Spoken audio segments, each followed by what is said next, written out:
Hey there folks, this is GreenXI, welcome you right back to Let's Play Umineko. This is episode 52. In the last episode, all of the remaining sort of people left on the island, that, you know, we haven't been told if there's more or less or whatever. I think there's 4 of them left.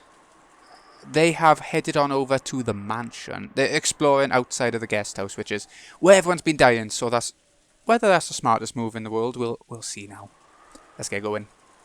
Dad, Mom, who would do something like this? Wah! Jessica's woeful voice echoed throughout the rose garden. Perhaps it was the intuition of a person who lived on this island. After checking the part of the rose garden where Aunt Rosa and Maria had fallen and seeing nothing, Jessica went to look in the arbour next. Normally the arbour was probably a wonderful location to enjoy tea peacefully while appreciating the roses on a good sunny day. Maybe even Uncle Kraus and Aunt Natsui had days when they relaxed and enjoyed their tea together here. In that arbour lay their corpses. At least they aren't drenched in the rain like Aunt Rosa and Maria had been. But there is no way I could say that out loud to Jessica at the moment. What do you think, Dr. Nanjo? Strangulation, I believe. Come, take a look at this. On their necks, there are distinct markings that something thin was used to strangle them. Right. I doubt those things were the primary cause for their deaths. Right there lay 2 stake-like weapons decorated with an occult design, which had been found driven into Uncle Kraus's thigh area, and near Aunt Natsui's calf. When we found these sticking out to my parents' forehead and chest, we decided to preserve the crime scene and leave them for the police. But Jessica didn't care about such matters and immediately pulled the stakes out of her parents' forsaken bodies. By now, bodies gouged in the head, chest, stomach, knee, and leg have been found. Ah, damn it, damn it, damn it. I'll kill that murderer. Kill him! With this, the 8th twilight has been completed. Is this going to continue on to the 9th twilight? The witch shall be revived, and none shall be left alive. Bring it on. If the witch revives, that means the culprit's going to make his grand appearance, right? No one's going to be left alive? Bullshit. I'll kill him. I'll definitely kill the culprit who killed Dad and Mom with my own hands. Jessica let her emotions flow out as she howled furiously. To avoid being crushed by grief, she could do nothing but resist it with anger. We still haven't found George. Jessica, you children had better stay here. I'll go into the mansion. Eva, Sam, we mustn't split up. It's dangerous if we do not all stick together. It's dangerous to go alone. There's nothing we can do for Nissan or his wife. But George may be still alive somewhere. I have no time to waste here. As Aunt Eva screamed this, Jessica glared at her. Eva had no more time to bother about the dead. She was more concerned for the safety of her only son, who had yet to be seen. Jessica-chan, you should stay by your father and mother's side. I'll make a short trip to the mansion. Battle-kun and Dr. Nanjo, you two can stay here as well. After arbitrarily saying this, Aunt Eva rushed out of the arbour. I called out to stop her, but there was no way she would listen. However, being alone in this situation meant nothing short of death. If we silently watched her leave, it would be the same as letting her die. Since Aunt Eva was unwilling to stop, we had no choice but to follow her. And while it may be cruel to say so, Uncle Kraus and Aunt Natsui were already dead, so there was nothing more we could do for them. In the end, we had no choice but to console Jessica and head for the mansion together. Fortunately, Jessica stood up. Perhaps she had been able to break free from her grief. But what had surfaced in its place was an expression like a demon's. I'll kill that person with my own hands. I'll definitely avenge them. Let's go, Battler. If we find the culprit, don't get in my way. I'm definitely going to kill them. I've got my own parents to avenge. Sorry, but this is first come, first served. Yeah, that's right. Let's kill them. At my words, Jessica finally seemed to feel like we sympathised with her emotions. She still had that dark expression, but I felt that Jessica had regained some of her sanity. We took off, chasing after Aunt Eva. Through the rose garden, up the stone steps, running at full speed towards the mansion, whose large, intimidating shadow flashed in the lightning. With this, the murders of the epitaph have reached the 8th twilight, and then on the 9th twilight the witch shall revive.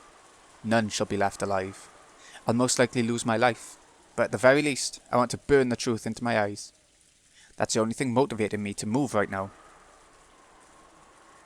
We were able to meet up with Aunt Eva, who was having trouble with the lock to the front door. It seemed that all the blood had risen to Aunt Eva's head. That was probably making her fingers clumsy. It looked like she couldn't even handle the simple task of inserting the key into the lock. Then there was a faint sound. The sound of the door unlocking, just as though it had waited for all the survivors to unite before opening. It felt to me as though the malicious mansion was trying to swallow up all the remaining humans at once. I love that sort of picture, that imagery. It's like it when he makes a haunted house and they go in, making it like a living being. Perhaps the stench that erupted outwards the instant the door opened couldn't be described as just a smell. It wasn't just the charred smell from Grandfather. I think it also may have contained the regrets of the servants and Dad's group. All the dead. What did it mean as it floated out, overwhelming us? Was it the cry of the dead, telling us not to enter? However, Aunt Eva didn't even flinch at something like that. And we, who had to chase after her, were forced to step into the mansion, even after receiving that message. George? George! If you can hear me, answer. George! Aunt Eva shouted at the top of her lungs. Considering the situation, it's probably far too optimistic to imagine that he's alive. When we started following Aunt Eva's example and calling out George's name in loud voices, Aunt Eva spotted something and stopped walking. She was standing in front of the door to the parlour. What is this? Dr. Nanjo, could you come here for a second? What is it? I'd heard about the eerie magic circles written on doors, like the one on the parlour, from the adults. Eerie is the only word to describe that thing, which was scribbled with a deep red paint, reminiscent of blood, so that it slowly dripped down. However, that had supposedly been there since the morning. Wondering why Aunt Eva, who had supposedly seen it already, would think it odd now, Jessica and I stayed at the door. Certainly, I have no memory of numbers such as these being written here. Right, they weren't. Eerie magical characters were written here, but not numbers. From what the two of them said, only the magic circle had been there this morning. However, right now, there were 8 digits written near the upper part of the magic circle. Ooh. 07151129. I didn't know what it meant, but I didn't even want to imagine what someone had been thinking when they wrote it. It was drawn with the same paint as the magic circle, but it had clearly been written very recently. The way it had dried and the condition of the colour was completely different from the magic circle part. I'm sure it just has some magical meaning. No point wasting time thinking about it. Jessica intentionally spat those words out in an attempt to push aside the eerie feel it gave off. It could be a magic...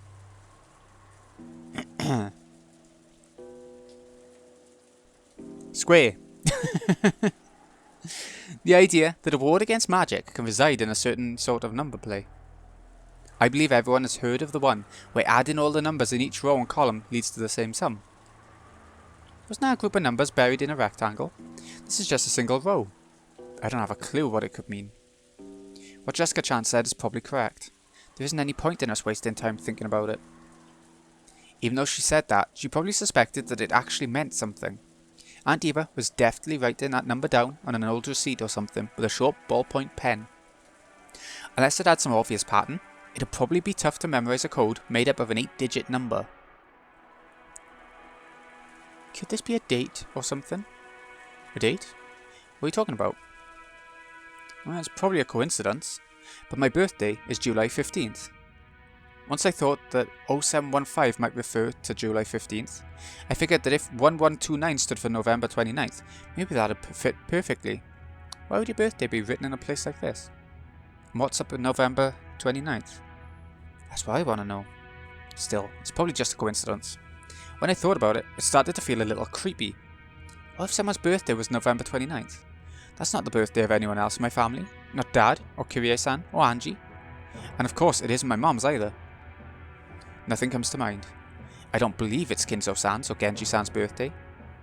That's the second time Angie's been mentioned and we still don't have a clue who it is, except that it's somebody in Battler's family.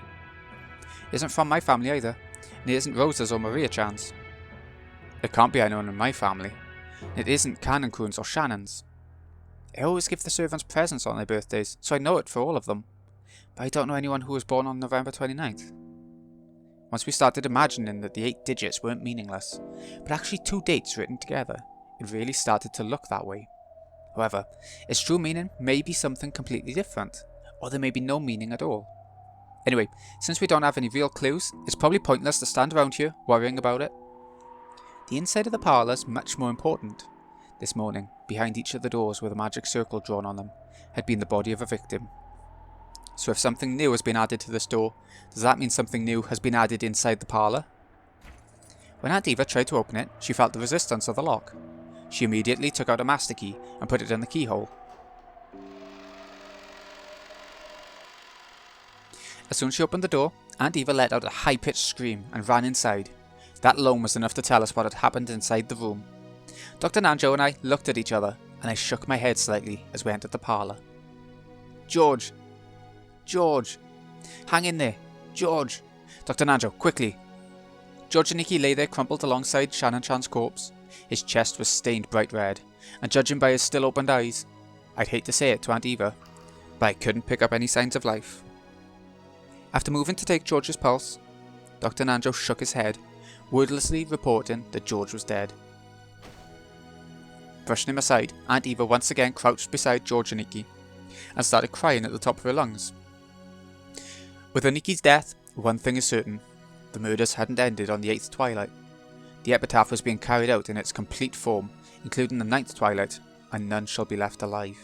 I was really starting to lose track of things.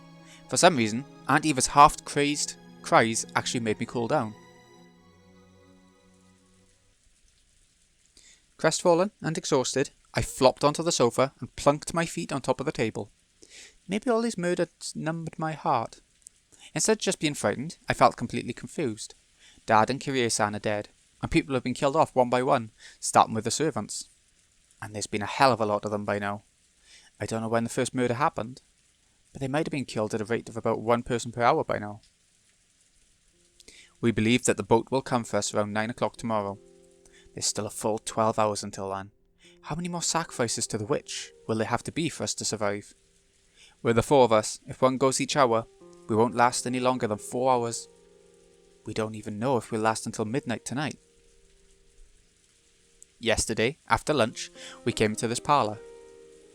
Just as they started talking about serving some tea Aunt Rosa had bought, we kids decided to take a walk. Maria was jumping around, wasn't she? Didn't Shannon-chan bring us some cookies? She said Kumasawa-san had baked them or something. It would have been hilarious if she'd baked some mackerel into them, wouldn't it? That's right, I'll never hear Kumasawa Bao-chan's mackerel jokes again, will I? Alright, if I only remember stuff about Kumasawa Bao-chan, that wouldn't be fair to everyone else. Why did Dad and Kirie-san even go outside? It's not like going without food for a day would kill us. So why did gluttony get a hold of them and make them go out for food? I'll bet that fearless dad of mine just started complaining about being hungry. Kirie-san, you were supposed to be the brakes for my reckless dad. Why didn't you stop him? And what about your daughter, Angie? She's still 6 years old. Don't tell me you plan to leave her in my care. After all, it's doubtful now whether even I'll be able to leave this island alive. Stop. Why are you fighting at a time like this? Jessica-san, stop. It's been kinda noisy for a while. By the time I looked up to see what it was, Jessica and Aunt Eva had suddenly started fighting each other. No, maybe I should say that Jessica was grabbing at Aunt Eva. Aunt Eva killed Dad and the rest. There's no other explanation. How foolish. Why should I know anything about what happened to your parents? Who was on the first floor of the guest house? Aunt Eva. Dad and Mum were in the first floor lobby, along with her. And who was left alive? Only Aunt Eva. Why? It's obviously because you're the culprit. You killed Mum and Dad, carried them outside, and then shamelessly locked the door, trying to make it seem like it was the witch's doing. Then why do you think George disappeared? He never came down to the first floor, so did he disappear from the second floor? And who was on the second floor? You people were, right? You knew, didn't you? You knew that George slipped out of the guest house, and you brazenly acted as if you didn't know anything. If you'd stopped George, he'd be... I said stop. Jessica-san was in the cousin room the whole time, and Eva-san was in the first floor lobby the whole time. Neither of you is responsible for anything. What we have here is simply the sadness of losing family members. The culprit is no one. Nowhere. It's all just the witch's fault. So stop hating each other, you two. The witch's fault, huh? I wonder if that's a good way to cool down the situation right now. I finally understand why 3 people evaporated from the guest house, when all the doors and windows were locked from the inside. This is what they were after. making us think the culprit was inside, and sparking this ugly, mutual hatred. Has to be the culprit's, the witch's goal. But if that's the case, how did the culprit lock it from the outside? When Dad's group was attacked, their master key was definitely stolen. But the doors and windows to the guest house were built so that you couldn't lock them from the outside, no matter how hard you tried. So that a master key should have had nothing to do with the guest house closed room. Jessica and Aunt Eva were turning their sadness at losing their blood relatives into anger at the person in front of them. Dr. Nandro was trying to step between them, and I sat on the sofa, staring up at the ceiling, thinking about things that didn't even matter anymore with a worn-out expression. I just couldn't believe that this was the same parlour that had been so warm and pleasant midday yesterday, but just a short time before the typhoon hit.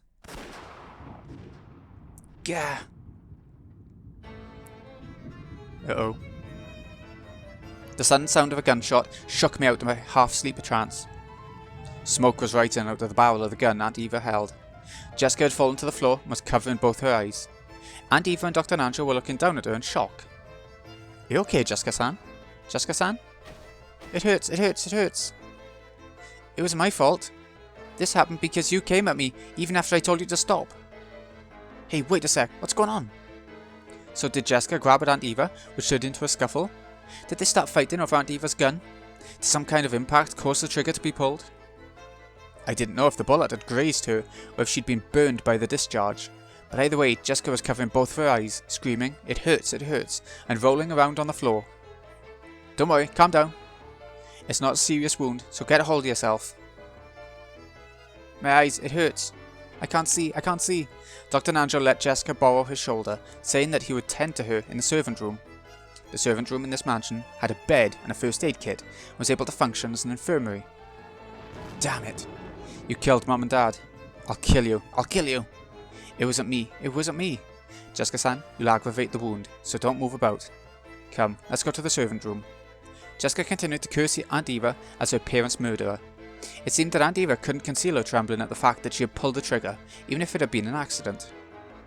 It was my fault. It happened because that kid jumped at me. I didn't kill anyone. More importantly, who killed George? That's right, who killed George? George, George! It isn't my fault, it is my fault. Wait a sec, Aunt Eva. Don't go off on your own. I didn't know if it was because Aunt Eva couldn't bear her mistake, or if she'd given up control of her body to anger at the person who had killed her only son, or if it was both of those all mixed together. At any rate, she ran out into the corridor, yelling, fearful, and screaming. I was also worried about Jessica's condition, but right then, I couldn't leave Aunt Eva alone. Why would she go off on her own in this mansion? Of all places, is she suicidal? Dr. Nandro took Jessica towards the servant room. I chased after Aunt Eva, dashing into the depths of the mansion.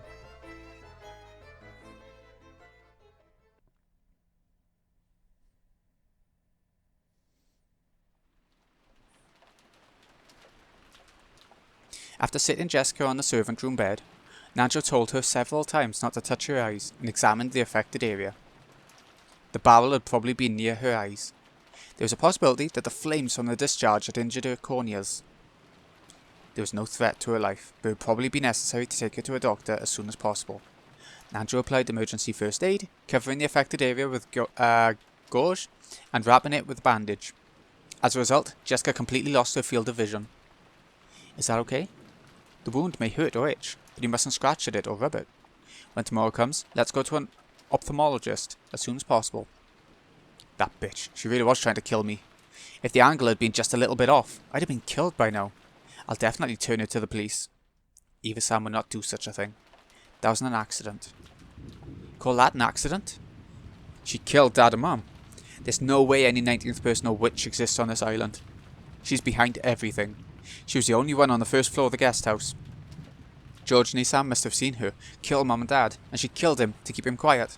It's the same with Grandfather and the servants. I'm sure she snuck out of the family conference last night and killed all of them. If that's indeed the case, then we'll find out about it as soon as the police investigate. The police are incredible, and with their powers of discernment, there's nothing that cannot be understood. There's no need for us to suspect or hate anyone. The police will resolve everything. So for now, Jessica-san, you should devote yourself to resting your body and keeping your eyes safe. Of course, if you wrinkle your forehead too much, it'll do nothing good for your eyes, not to mention your beauty. When Jessica's abuse of Eva had reached a crescendo, She actually had started glaring instinctively, and the pressure on her eyes had hurt her. Jessica herself realised that the more she talked, the more the wound would hurt, and regardless of whether she'd overcome her suspicions of Eva, she regained her composure for the time being. She killed them. Dad and Mom. And Shannon. And Cannon-kun. Cannon-kun. She'd heard that Cannon had been killed in the chapel. Jessica still hadn't seen his face after he died. Jessica was now less fearful about the fact that she was blinded, and more frightened that the police would carry Cannon's body away while she still couldn't see, and that she would have to say her final farewell without being able to look at his face. Her anger at the culprit, and her sadness at the death of the person she'd liked, those mixed emotions started her crying. But right now, tears were actually painful for her, so she wasn't even permitted to leisurely remember his face in bygone days. Jessica could do nothing but sit on the bed and let her head droop, withstanding the pain.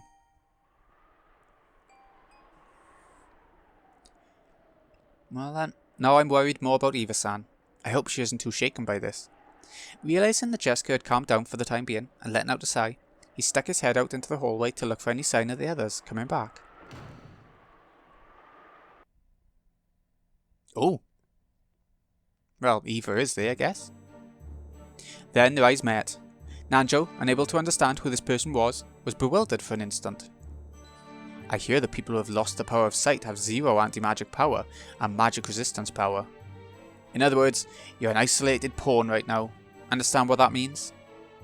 What did you say? Nanjo had no way of understanding who the person in front of him was, much less what she had just said. Dr. Nanjo? What's going on? Unable to see, Jessica had to rely on voices alone to make out the situation, but since she heard Nanjo say something in an uneasy tone, she tightened up, thinking that something bad might have happened. Stop, please. Please don't kill me. I have a sick grandchild. I mustn't die here. Please, spare me. Eek. Dr. Nanjo? Dr. Nanjo? Jessica couldn't do anything except call out from the bed. Judging by the tone of his voice, Nanjo was in the corridor, confronting someone, and he was scared. His life must have been threatened just a second ago. No, stop it. Eek. On the ninth twilight, the witch shall revive, and none shall be left alive. The witch pointed the end of her gold staff at Nanjo. Even though he didn't know what she was planning to do, Nanjo assumed that she must be trying to take his life. Dr. Nanjo! Dr. Nanjo! Is something there? Someone there? Answer me!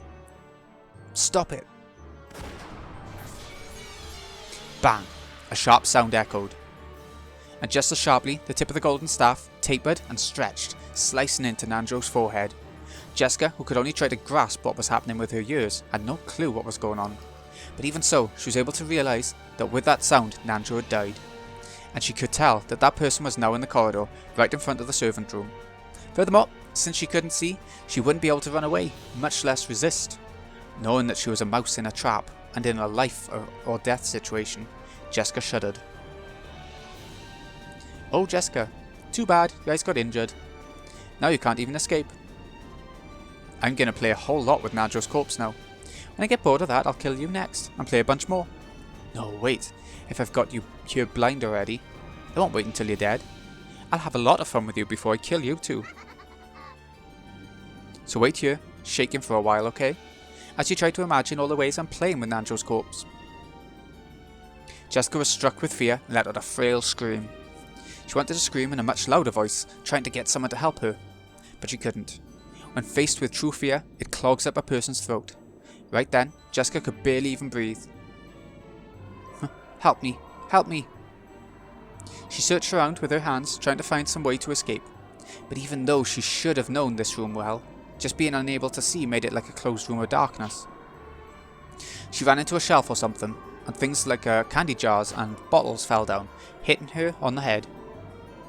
As she was now, it would have been tough for her to even guard her head to block it. She was painfully aware of how powerless humans became just by losing their sense of sight. Of course, she had no time to be impressed by this fact.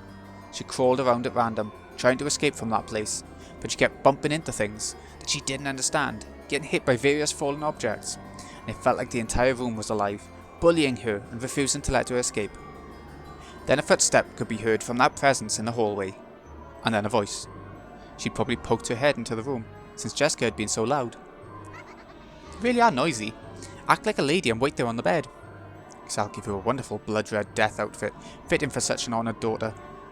Something good enough to make the person who finds you faint, okay? Eek. Until just a second ago, she had sworn that she'd kill the culprit if she found them. However, she was now very powerless.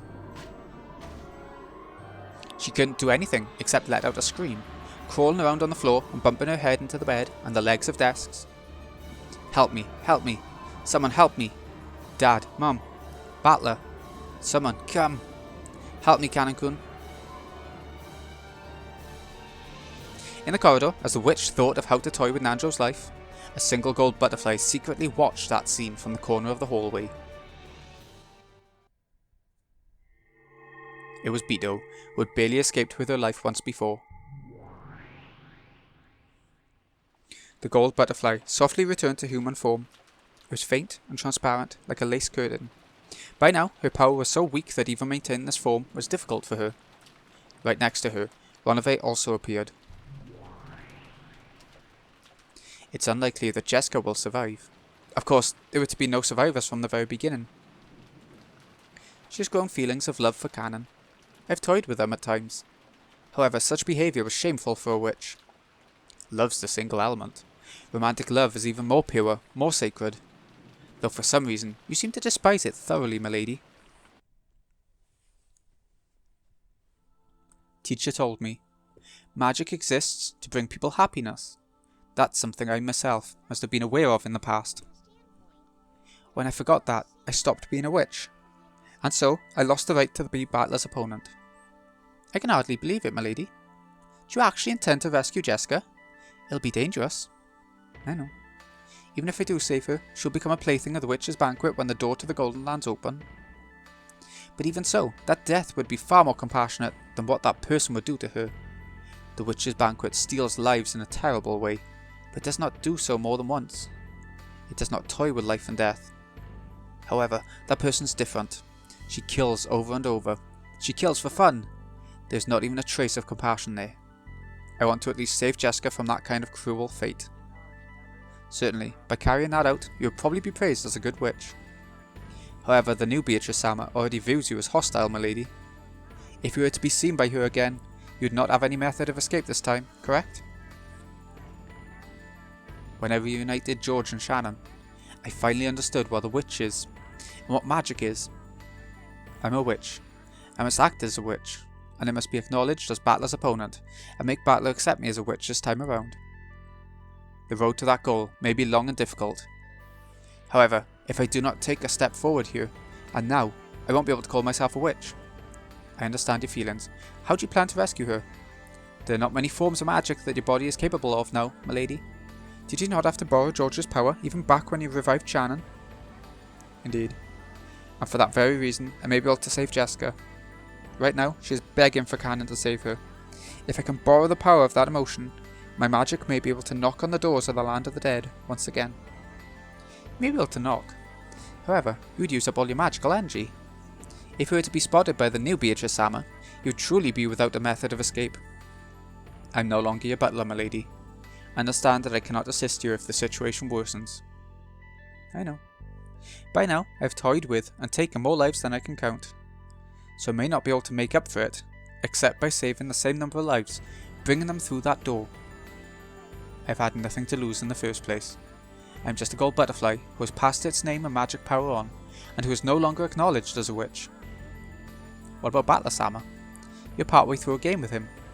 He has said that he would wait until you returned. You truly satisfied to end it there? You have a duty to return to the seat across from Battler-sama, milady. For that very reason, if there's a life that only I can save, I'll save it. And I will be accepted as a witch. I must become a witch. If this is training, it's a very childish thing, nothing that compares with the evils I have committed before now. Vanish, Ronove. Watch what may be the final magic of a single butterfly who used to be called a witch. Certainly. Please show me magic that will not disgrace the name of the Golden Witch. And I pray that it's not your final spell. Go, my friend. If you can find enough ink, write down the story of my foolish life, and hand it over to some fool who's about to walk down the same path. So long, Ronove.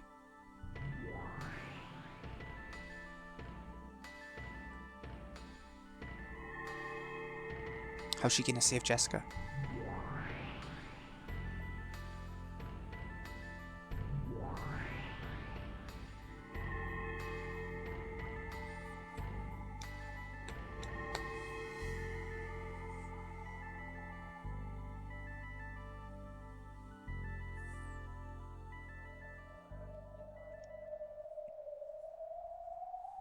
Canon-kun, where are you? Where are you?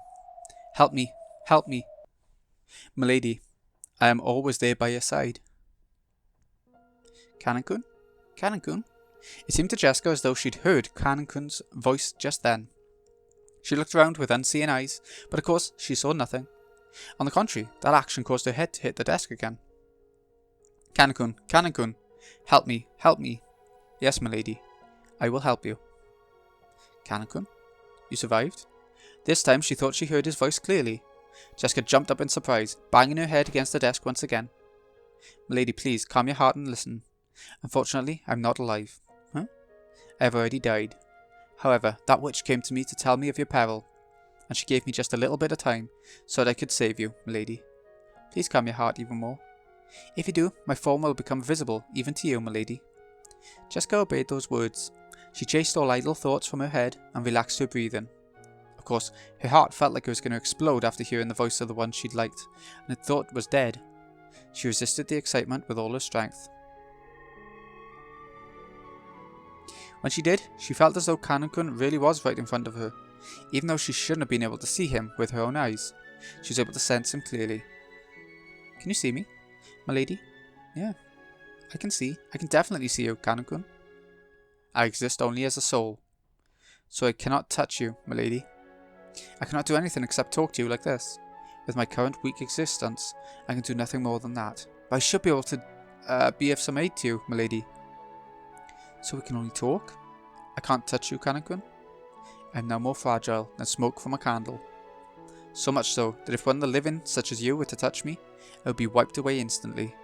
So please, don't try to touch me, because I'm also holding back my desire to touch you, milady. Okay. More importantly, milady, please listen well. The new Golden Witch has a cruel heart. She surely plans to make you meet with a horrible fate. She must escape from this room and hide. How? I can't see anything. Quiet. I will be your eyes, milady. Please move in accordance with my instructions.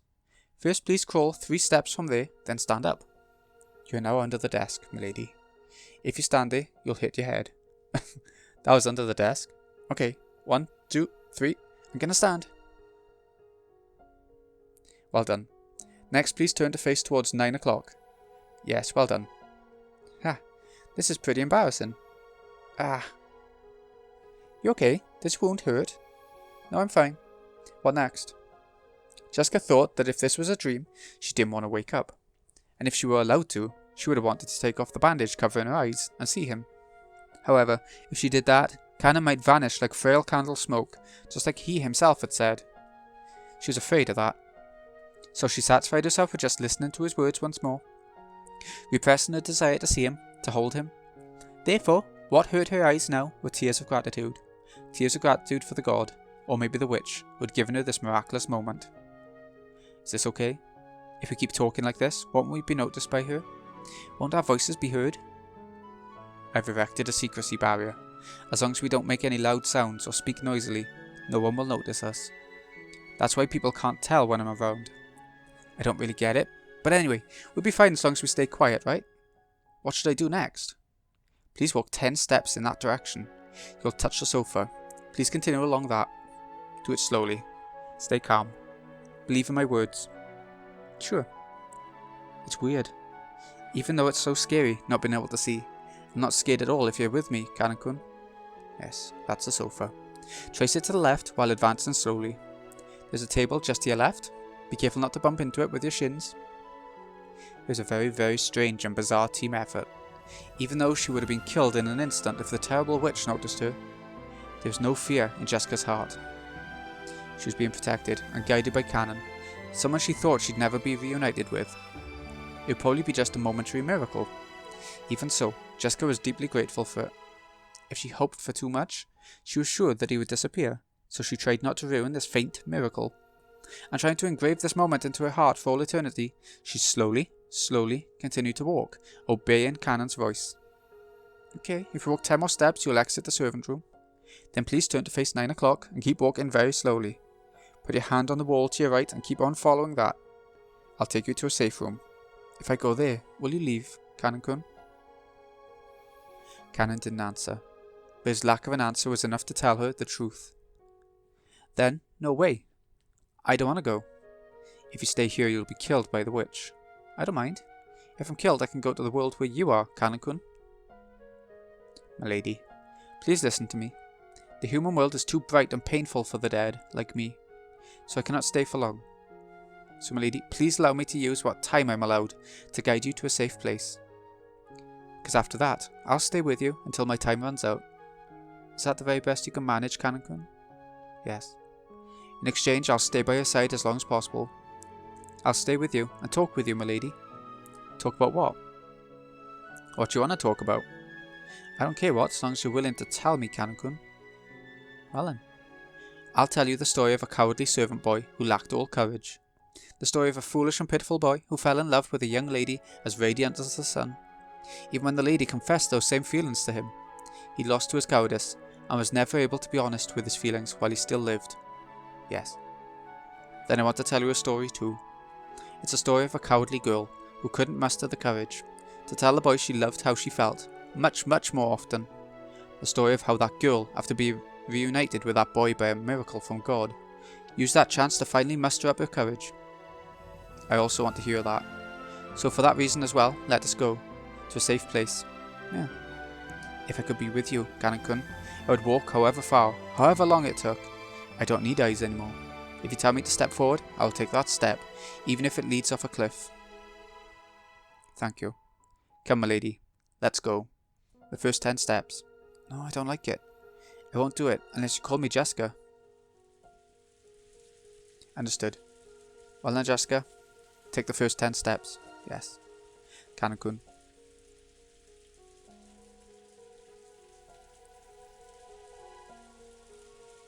Very quietly, Jessica and Cannon slowly snuck out of the servant room. Just around the corner, the witch could be seen cruelly looking down at Nanjo's corpse, but she didn't even notice their presence. However, Ronave, who stood at the ready by her side, met Cannon's eyes. Cannon thought, oh no, grimacing and blocking Jessica with his back. However, Ronave did not inform his master. He played dumb, just as though he hadn't spotted Cannon in the first place. No, maybe he did appear to chuckle. From a finger on Ronave's hands, which were joined behind his back, a single small gold butterfly appeared, flying in front of Cannon as though guiding him. It went unnoticed by the master he served. Cannon was surprised at the magic that butterfly held, because it was far more powerful than the secrecy barrier Cannon possessed. He may not have known it, but that power of his had originally been Ronave's. Cannon's ability was an imitation of that, which Kinzo had made and given to him. As that butterfly's secrecy magic scattered gold scales, it grew smaller bit by bit. It probably wouldn't last long, but without a doubt, even that would buy them enough time to get them far away from the cruel witch. Okay, my lady, let's follow that wall and keep walking. Keep going, keep going. Yeah. If I can be with you, Cannon-kun, I'll keep on going on and on.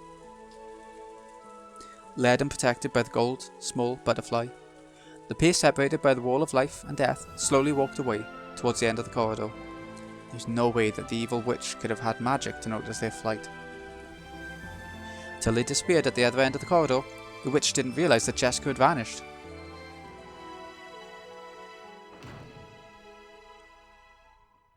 By the time the gold butterfly Ronave had sent evaporated completely, Jessica had reached the parlour. Even though it would have been a quick trip if she'd been able to see, as she was now, it had been a very long adventure. Come, my lady. We've reached the parlour. I'll now take you to the bundle of curtains by the window. If you hide in there, you'll surely be safe. Inside the curtains? Not bad. I used to hide in there a lot long ago. Beatrice-sama. Huh? Cannon called out to the witch's name.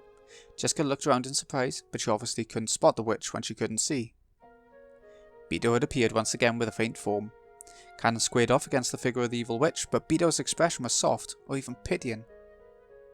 I don't know what sort of whim led you to revive me, nor do I understand what you're thinking now. Oh, it's nothing more than a whim. No, this is how witches should be. It took me 1,000 years to realise that. That's how foolish it is. Who is it? Who's there? Milady, be quiet. She is the witch, Beatrice. I owe her, because she let me be with you one more time. The witch, Beatrice? Forget about me. More importantly, you should quickly hide that girl in the shadows of the curtains. You probably do not have much time left. You may spend it having a final conversation with Jessica. A secret meeting inside a bunch of curtains? How clever you two are. Thank you, Beatrice. Thank you for letting me be with Canon-kun. Jessica didn't know where Beto was, so she said that while facing in the wrong direction. Perhaps because she found that funny, Beto snickered. I'll now leave this room to the pair of lovers. Evil witches have no need for tales of love. Allow me to depart. Beatrice-sama, thank you very much. There's no need to thank me. You know that something like this cannot compensate for all of the evil I have done. I offer my gratitude to this good witch as a parting gift. I don't know what's happened before or what will happen later. However, at this very moment, you're without a doubt a good witch. You flatter me, Furniture. The next time we meet, I may be an evil witch who doesn't betray your expectations. And with that, farewell.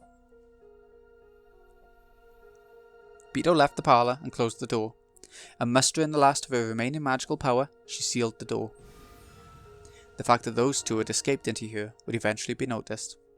And now that the ninth twilight had been reached, no matter how much they struggled, their inescapable fate had already been decided. However, until that final moment, they should be given the chance to speak with each other of their love.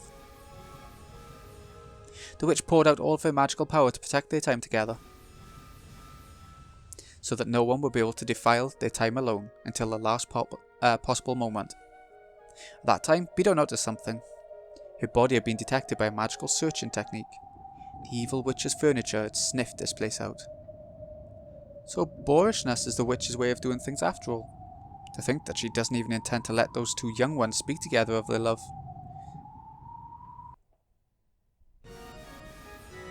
45, data received. Checking target, confirmed as the predecessor Lady Beatrice. Analysing parlour defensive wall. 72 layered, multi-layered defensive wall. Attack-proof barrier and anti-magic armour. Sniping into the parlour will be impossible. Data link to 410. 410, data received. We've just got a predecessor. Got a what? Kill the predecessor Sama first? Great Lady Beatrice, your firing permission please. Go ahead and shoot. Oh, and avoid her vital areas. There's something I want to ask that old hag. 410 firing. Jester Sister's gold bow released the gold snake. It crawled down the corridor starting from the front of the servant room, aiming for the parlour as it drew a soft, snake-like curve line trajectory. And pierced Beto's chest.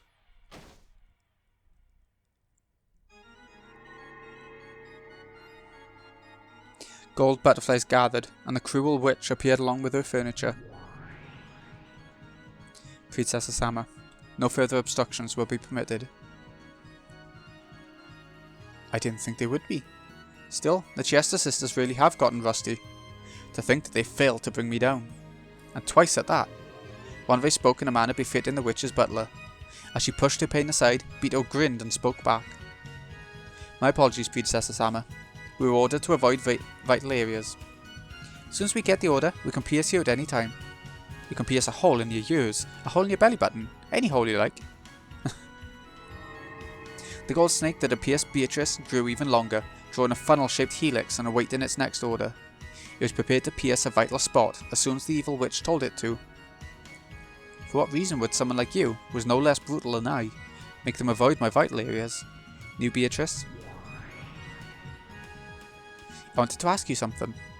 I don't know what kind of trick you used to escape, but we thought we took you out, right? Why is it that even though you would have escaped by hiding, you took the risk of appearing again? It can't be that you came back just to protect those two young people, right? Well, who knows? And just a second ago, why'd you do something as soft as reviving the lovers and reuniting them? The more I hear about you, the more I learn that I don't even reach up to your feet as an incarnation of evil. If you're like that, why did you suddenly start acting so mildly? That's what I wanted to ask. I am brutal, therefore I am fickle. What purpose could questioning that possibly serve? Just as this does, so her. When she ordered that, the gold snake that was curled in a helix and suspended in space moved as fast as a real snake going after its prey, and pierced Beto's body multiple times from both sides, its gold tail drawn in an X shape. As the cruel witch had ordered, it drew a cross stitch through Beto's chest. The gold thread made a squeaking sound and tormented Beto. Rather than a gold snake searching for its prey, it waited for orders like a sewing needle, ready to sew Beto. If it's you we're talking about, there's no way it could have been a whim. I've heard about you, and I've learned you're such an incarnation of evil that I don't even rise up to your feet. I thought it was truly a fitting successor to you. But you've always been in the way. You always say warm, pleasant things that shock me. What changed you? You explored the depths of evil for 1,000 years, and I let you live because I wanted to know what happened to make you change so much. If you really want to know, then I suggest you waste 1,000 years as well. So, Beto's chest was once again sewn with a golden cross stitch. It tightened once again, squeezing fresh blood from Beto's chest. The intense pain it caused ran in conflict with its beauty to the eye. You might be one of those things that disappear when they die and don't leave a corpse, so I'll kill you slowly. But if you answer my questions honestly, I'll let you die easy. I'll give you a splendid, gorgeous death, perfect for my predecessor, Sama. I'll sink you in a coffin filled with water and roses. Isn't that wonderful? And you still won't talk? About the reason for your change of heart? Not answering when she is asked is another one of an evil witch's pleasures. So, twice. Of course, you don't have to answer. After all, that way I get to torture you. The endless magic truly is wonderful. When you think about it, this world is limited in every way. The endless cannot exist in the human world. Because gods are without limits, the human world is deprived of all limitlessness, so that they can be looked down upon. So in other words, this endless power is the power of the gods. A wonderful power where, the more you play with it, the more fun ways of playing you find. You used that power as you pleased for 1,000 years, went on a rampage. Why are you having a change of heart only now? You aren't going to say you regret handing it over to me, are you?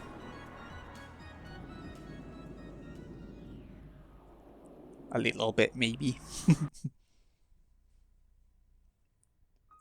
How could I regret it? The endless magic you believe is no magic at all.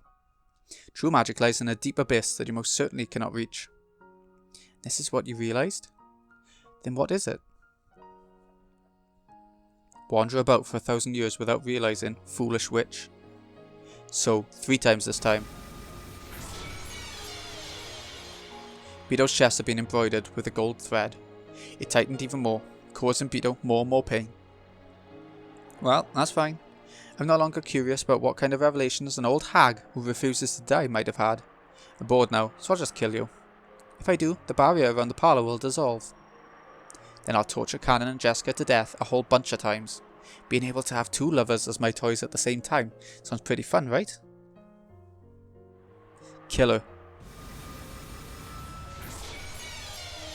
Without missing by a millimetre, the gold sewing thread shot through Beto's heart. That intense pain was worse than all the pain before they put together. Beto finally remembered the actual feeling of dying, which she had forgotten over the course of 1,000 years. But she couldn't die. She must not die. If she died, it would mean handing over the 2 in the parlour to the cruel witch. So she definitely couldn't die. She resolutely refused to die. New Beatrice, I have a request. The lovers' meeting between the 2 in the parlour will not last long.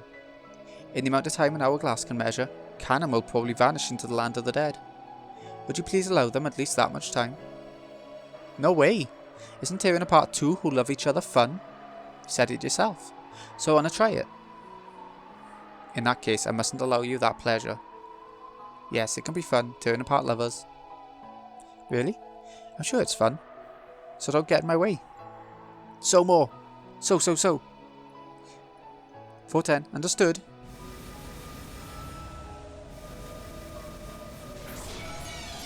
The merciless gold sewing needle sewed the gold thread through Beto's heart over and over again.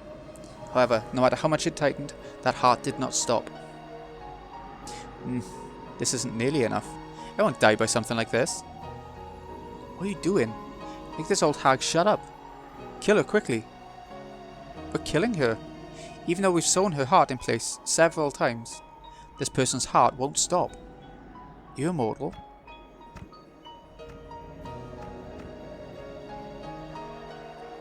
Of course not. I've handed the Endless over to you. My heart will not beat many more times. However, if by making it beat just once more, I can give the two in this room a bit more time, I'll continue that resistance for all eternity. So, keep sewing until her heart stops moving.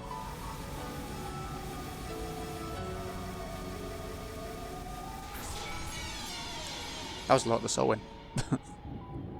Why doesn't she die? It's impossible. Why isn't her heart stopping, even though it's been sewn in place? Who cares? We'll make the heart explode from the inside. How pitiful. You could have died cleanly if you hadn't resisted us.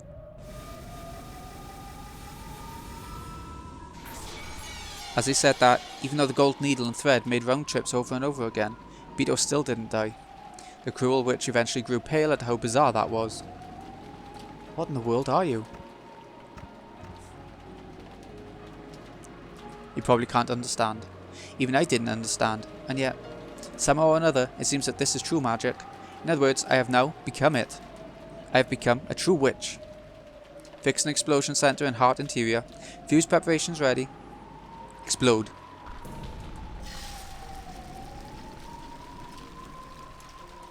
Kaboom.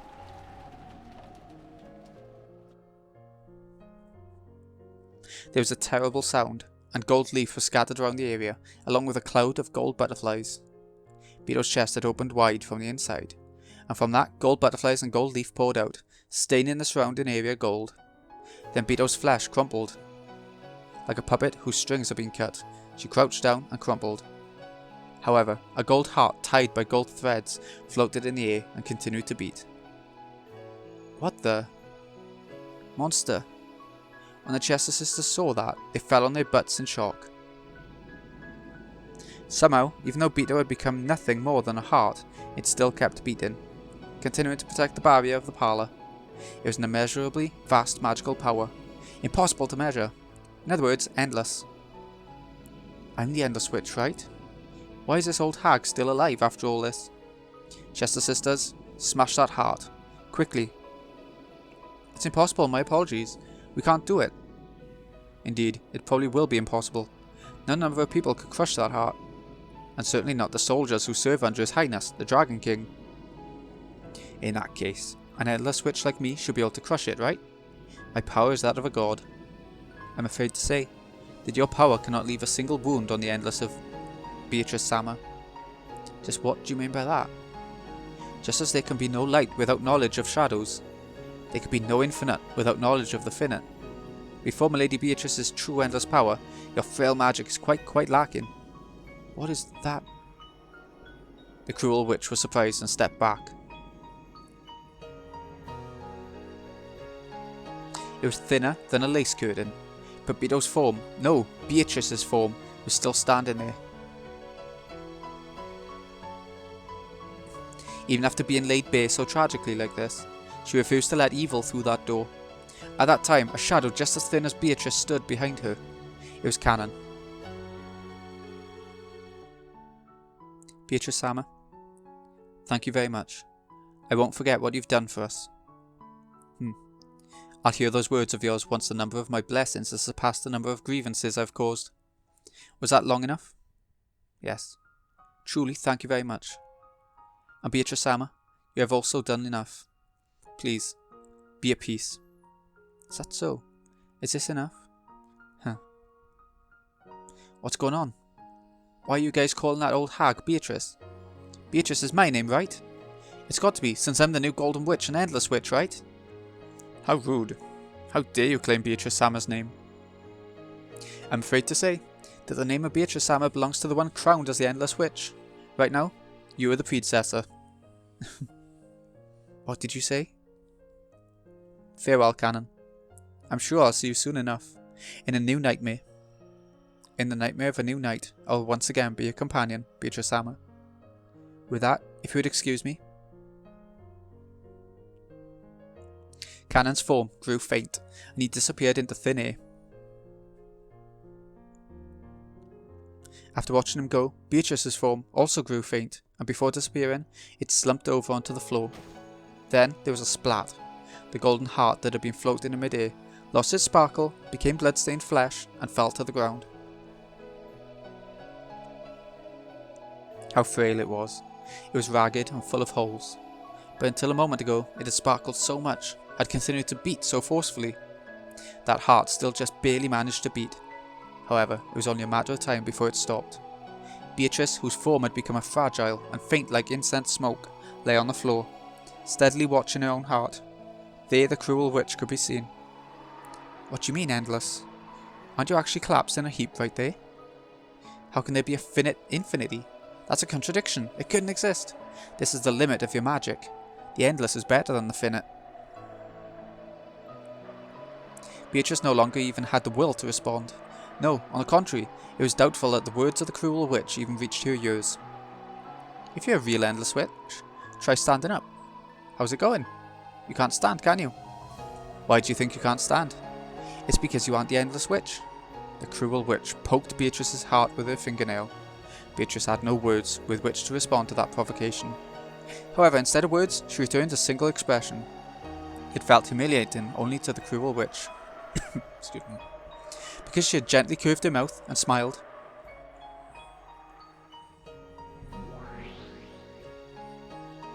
Footsteps were approaching that place. There was no way she had misheard it. That rough squeaking of heels was the sound of Battler's footsteps. Battler, is it? Ha. After talking so tough, I ended up like this. I've been trying to become the true witch you talked about, in my own way. No. I was watching. Hey, have I been able to become a witch? Have I earned the right to become your opponent? It's useless. Battler said it unbelievably bluntly. As Beatrice breathed painfully, she saw this and sneered at herself, as though she should have expected it. Huh. I see. Yes, the road to becoming a true witch will be much, much longer than this. However, I will not surrender. Just like you never surrendered to my torture. I will definitely become a true witch, and be accepted as your opponent. It's useless. It's all useless. You aren't my opponent.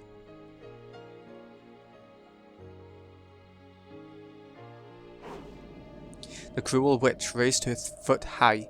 Below it was Beatrice's frail heart. Die, you old hag. Let's see how endless you are when you've been crushed to a pulp. I'm the witch. I'm the golden witch, Beatrice. Die.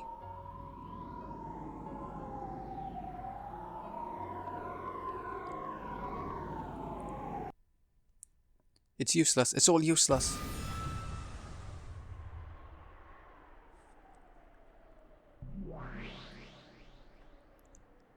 What is this? Where is this?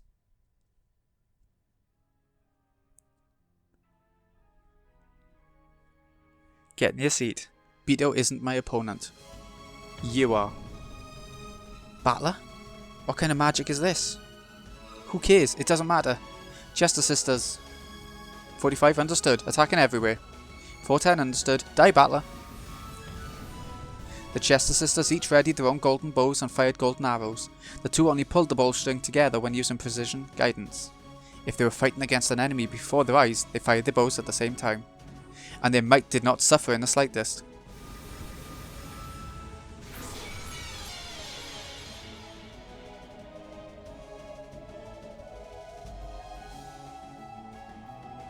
But it was deflected? There's no barrier. It was deflected by resistance alone. 45 target analysis?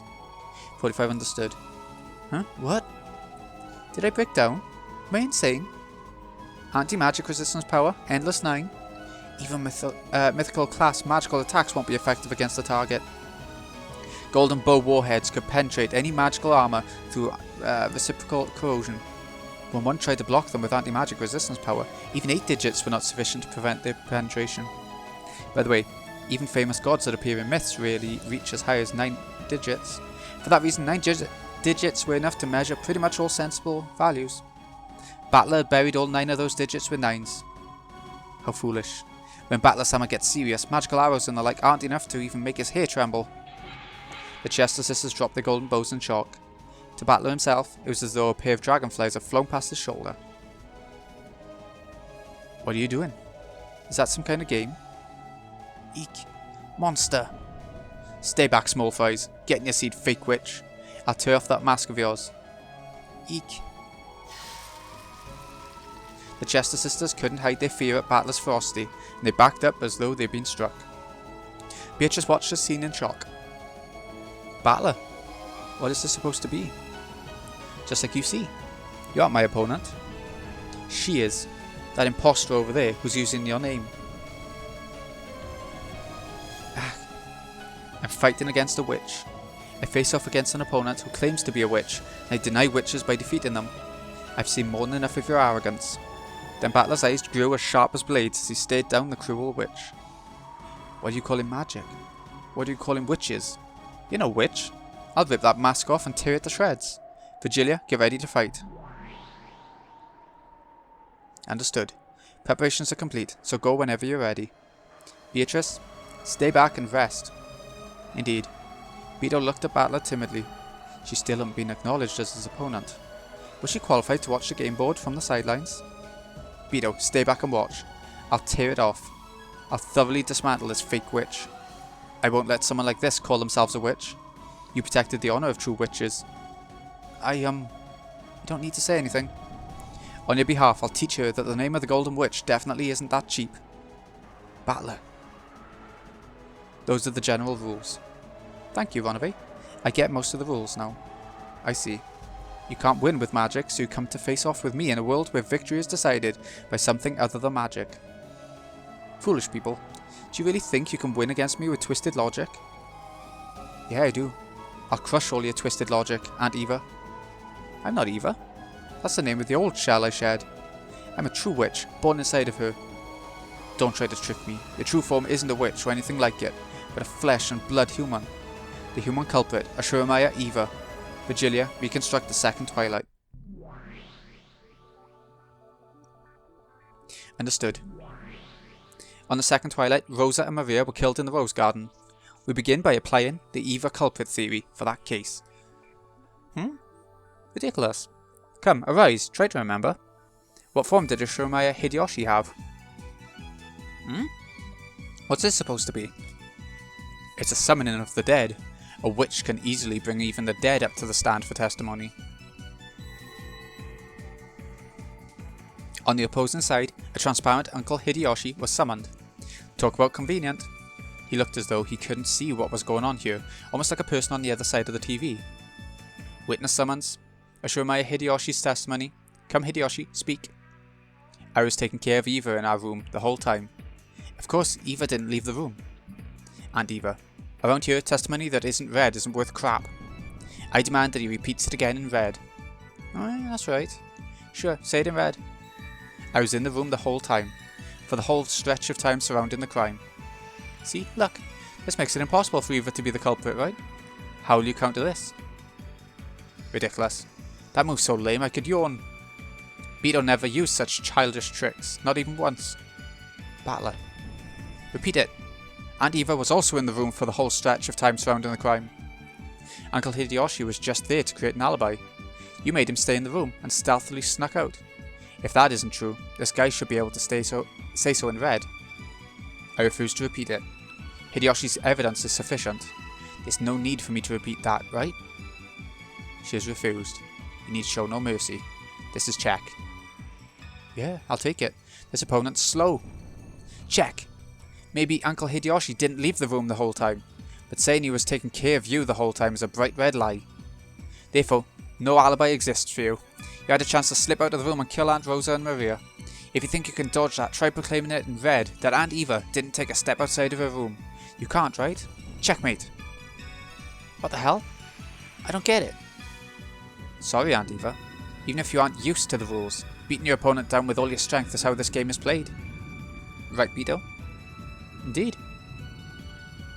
The witch side resigns. Let's continue on to the next game. Next is the 4th through 6th Twilights. It seemed that the witch still didn't understand how to make a winning move, and she lost her composure and irritation. She was probably also angry that a shot had been taken at her while she still didn't get what was going on. However, I won't go easy on her at all. Just like she didn't go easy on the victims at all, I won't go easy on her. Virgilia, next crime. Let's reconstruct the case with Dad and the rest. Understood. 3 people, Rudolph, Kirie, Hideyoshi, went to the mansion and were killed there. My move won't change. And Eva, you are the culprit. This time, you don't even have an alibi from Uncle Hideyoshi. You claim that you were sleeping in that room all by yourself. But that's not true. If you can proclaim it in red, just try it. I refuse. So tell me, Eva is just a woman, and the people who died were 3 adults with 2 guns, right? How did she kill them all by herself? How did she do it with those stakes as weapons? Like everyone keeps asking, how is this stake shooting device constructed? Explain that. Unless you can explain it, even if Eva doesn't have an alibi, that doesn't mean that it was possible for her to commit the murders. I refuse to explain. It's a devil's proof. Just because I can't explain it, that doesn't deny the existence of an unknown murder technique, or maybe an unknown weapon. In short, even if I can't explain how the stake shooting device is constructed, that doesn't prove that it doesn't exist. What the hell? Does that ridiculousness even count? A devil's proof is valid. Agreed. It's a valid devil's proof. Battlecun can claim that a stake shooting device exists without bearing the responsibility of explaining how it's constructed. The witch side cannot object to this move. Not bad. How pushy. Well, there's this ill-natured witch who trained me well. This is check, okay?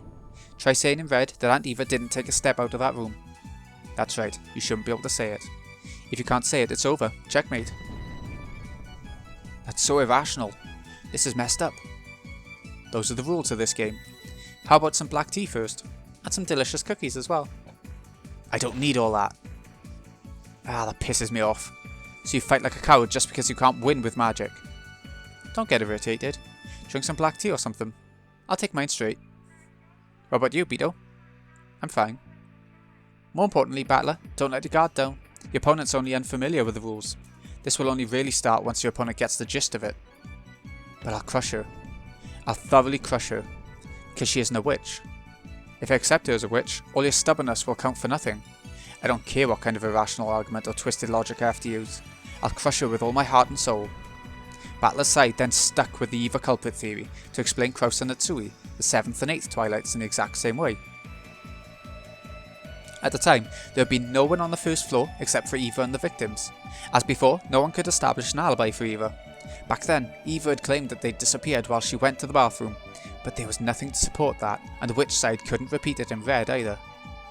Using the same style of argument as that question regarding the stake shooting machine, the witch side asked once more how Eva could have strangled both of them at the same time all by herself. But of course, Battler splendidly counterattacked by refusing to explain because of the devil's proof. Under the storm and stress of Battler's spirit, the witch side was completely swallowed up, having to resign 3 times during the short period of time she had to grasp the rules.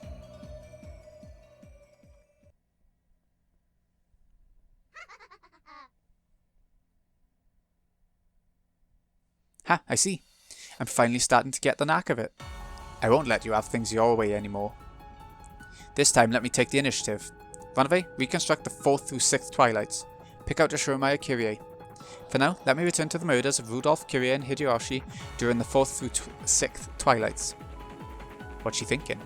Why would she return once more to a situation where she's lost? I see. It's an unusual attack, one you do not use. Be careful. At the time, the survivors were barricaded in the guest house. They didn't have food, but out of concern for their safety, they were at least prepared to go without eating until the next day. However, in the end, 3 of them went out for food. That's right. In the end, 3 people went outside to get food. It's a pain, so I'll add in some red and say it. Kirie didn't think that they needed food. Since going without food for about a day wouldn't kill them, she claimed that they should not leave the guest house. And yet she herself suggested that they leave the guest house to get food. Isn't that a contradiction? Yes, a spectacular contradiction. A contradiction exists in Kirie's pattern of behaviour. That contradiction was created by me with magic. In other words, I controlled Kirie using magic and made her say that to lure the sacrifices outside. Ridiculous. There's no way that kind of magic exists. It's a devil's proof, right? Just because you don't know about that magic doesn't deny its existence. And I don't bear the responsibility of acting out that magic for you. And yet, you have even less room to counter this argument. I wonder if it's okay to fight this way. Yes, it's truly a spectacular move. Battle-sama, your response if you please? That's a weird strategy she's taking. So just what is this? She has placed a peace attack in Ashuramaru Kirye's pattern of behaviour.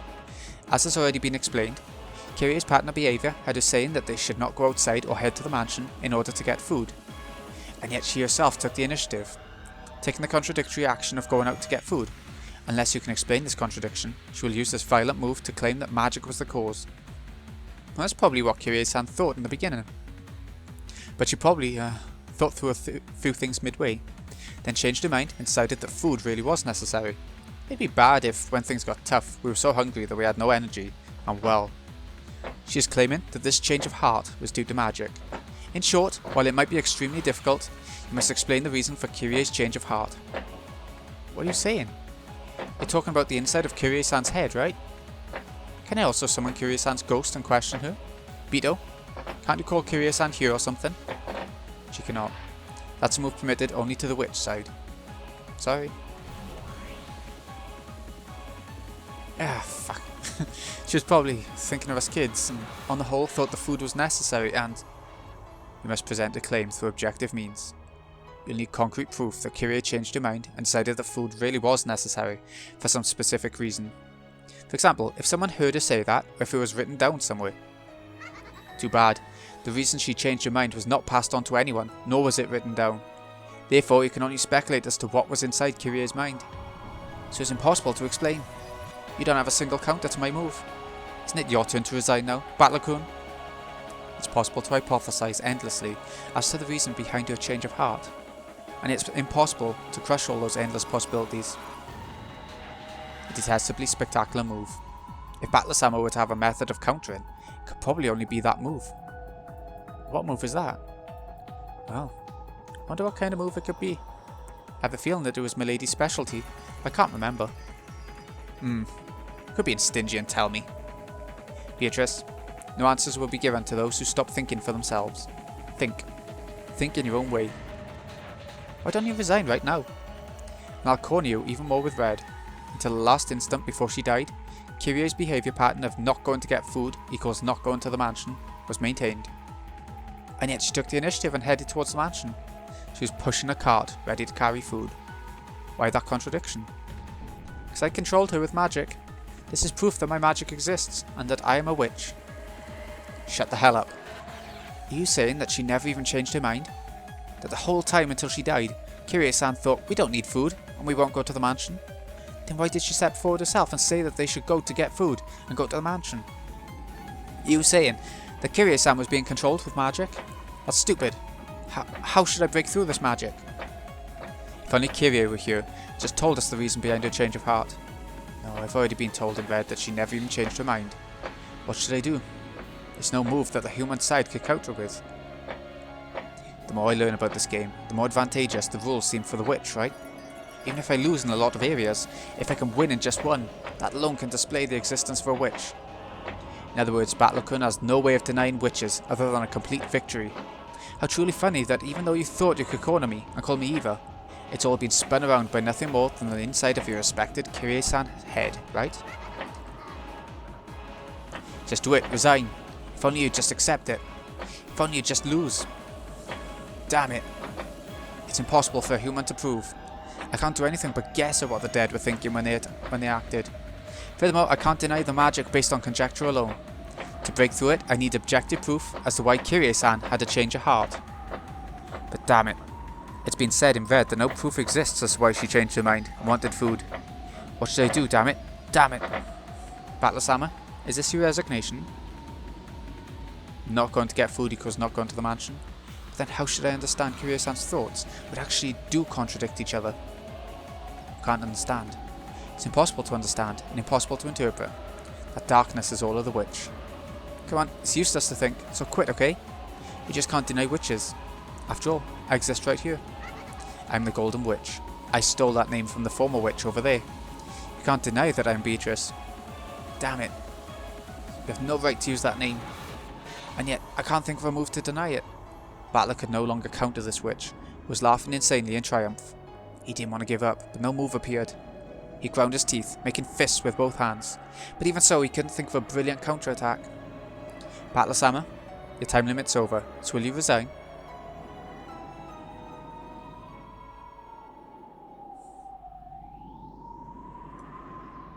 The human side has no move in response. It'll resign. Wait! There's a counter. What did you say? Huh? What kind of move could possibly exist, Predecessor-sama? Won't you tell me what kind of move could deny this magic of Beatrice's? You can't. It's impossible. If the proposition that not going to get food equals not going to the mansion cannot be explained by itself, I'll explain it with a contrapositive. In short, you can also explain it with she still went to the mansion equals she had a goal other than food. This is less my speciality, Hempel's Raven, than it is Battler's speciality, chessboard thinking. If it was impossible for Kyrie to have gone to the mansion with food as a goal, then we can only explain it by saying she had another reason that got her to go outside despite that. In other words, if we can prove that she had such a goal, we can defeat this magic. I see. So she didn't go to the mansion with food as a goal, but she had a different goal. And she said she wanted to go and get food in order to disguise her real goal. True enough, it might be possible to find an explanation in that way. But how? Teacher, reconstruct the scene of Kyrie's death. We cannot summon a ghost, but inspecting the corpse ought to be a right allowed to the human side. Yes, there's no problem. I shall reconstruct the scene where Ishimaya Kyrie died.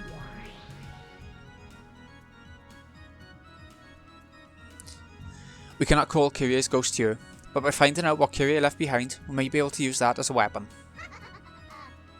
Fine, search as much as you want. There's no way you'll learn anything. I just said it in red a short while ago. Kyrie did not leave anything written down. No matter what you find, how could you possibly figure anything out? You may find nothing. But Battler is grinding his teeth, fighting to think of a move to break through you. This is all that I can do.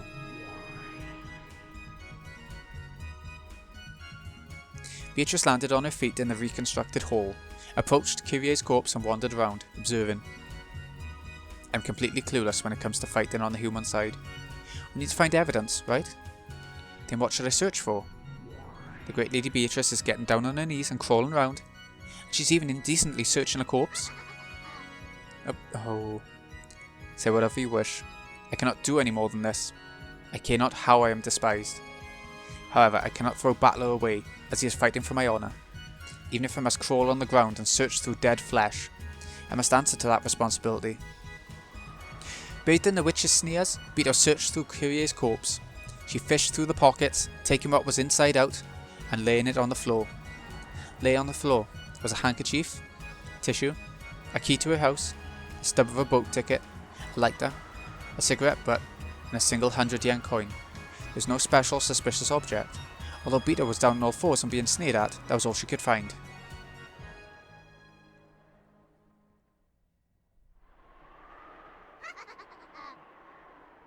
What's with that seedy looking trash? How do you think you can break my magic with that stuff? Worthless, worthless. Are you a moron? How can you be so lame, and right after you cut in between us, talking so tough? How pathetic, how embarrassing. If only you'd just give up and die. The witch fell over laughing, lambasting Beto. Beto hung her head, trying to withstand the shame. Milady, are you finished with your inspection? Indeed. I'll not find any more than this. Can you make any counter from this evidence? If not, then the human side must resign. Obviously, you don't have any room to argue back. I'm a witch. You can't break through my magic. You're no longer anything but a former witch. A loser who isn't even allowed to take the name Beatrice anymore. Come on, pile up as much trash and rubbish as you like. Just try to break my magic. You can't, right? You can't, can you? And why's that? It's because I'm a witch. It's because you're just a loser without a name.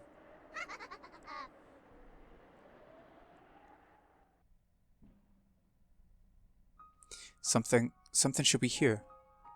I won't lose heart. I will not lose heart, no matter how much I am sneered at. Battler is fighting for my honour, so for the sake of his honour, I must not lose heart. As Beto held back tears at the words of humiliation she was being showered with, she tried to find if Kyrie was holding something else, to find something that could save Battler from his plight. Searching earnestly, however, nothing more came up. Damn it. Please, Ishimaya Kyrie, you must save your son from his plight. Please, after death, lend me power for his sake. However, Kyrie's body did not answer. It was only natural that a corpse would remain silent. No dead person existed that would answer Beto, who had lost the endless magic. It's pointless, pointless, pointless. Toying with the dead's a privilege only for witches. For you, who is neither a witch nor even a human, no one exists who will lend a hand. You'll be alone for all eternity. You have no witch or human allies, and no one will save you. If that's frustrating, why don't you cry? If only you just apologise, saying, "I'm sorry, I'm so useless." Sorry, Battler. I couldn't help you at all. No, that's enough. Thanks, Beto. I won't waste your efforts. I don't need consoling. Just how could you possibly argue back with this pile of rubbish? Just how could you possibly strike back with this rubbish I scraped together while she sneered at me?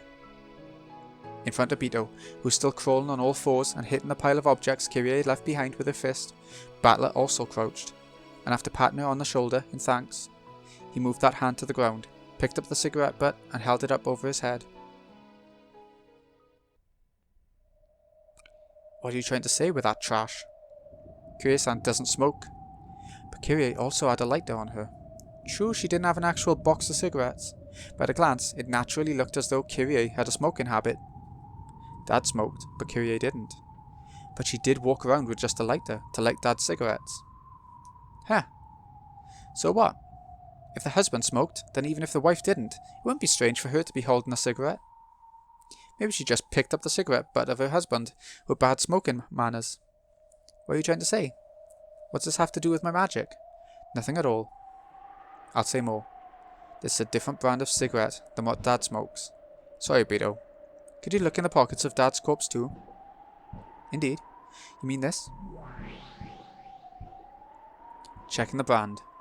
The brand is different from the cigarette butt. The cigarette butt Kyrie is holding is not of the same brand that Rudolph smokes. And so what? Maybe Kyrie is just a good girl who likes things to be clean, so she couldn't leave a fallen cigarette butt alone and pick it up? I wouldn't, though.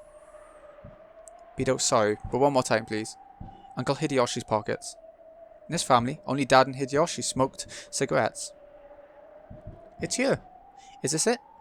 Beto found a cigarette box in Hideyoshi's pocket, took a single one out and held it up. Checking the brand. We acknowledge that the cigarette butt is the same brand that Hideyoshi smokes. And so what? How can you break my magic because you found Hideyoshi's cigarette butt in Kyrie's pocket? That's right. The cigarette butt's a message from Kyrie-san. No, the cigarette butt itself is the reason that Kyrie-san left the guest house. Beto, thank you. If you hadn't found this, I would have given up here.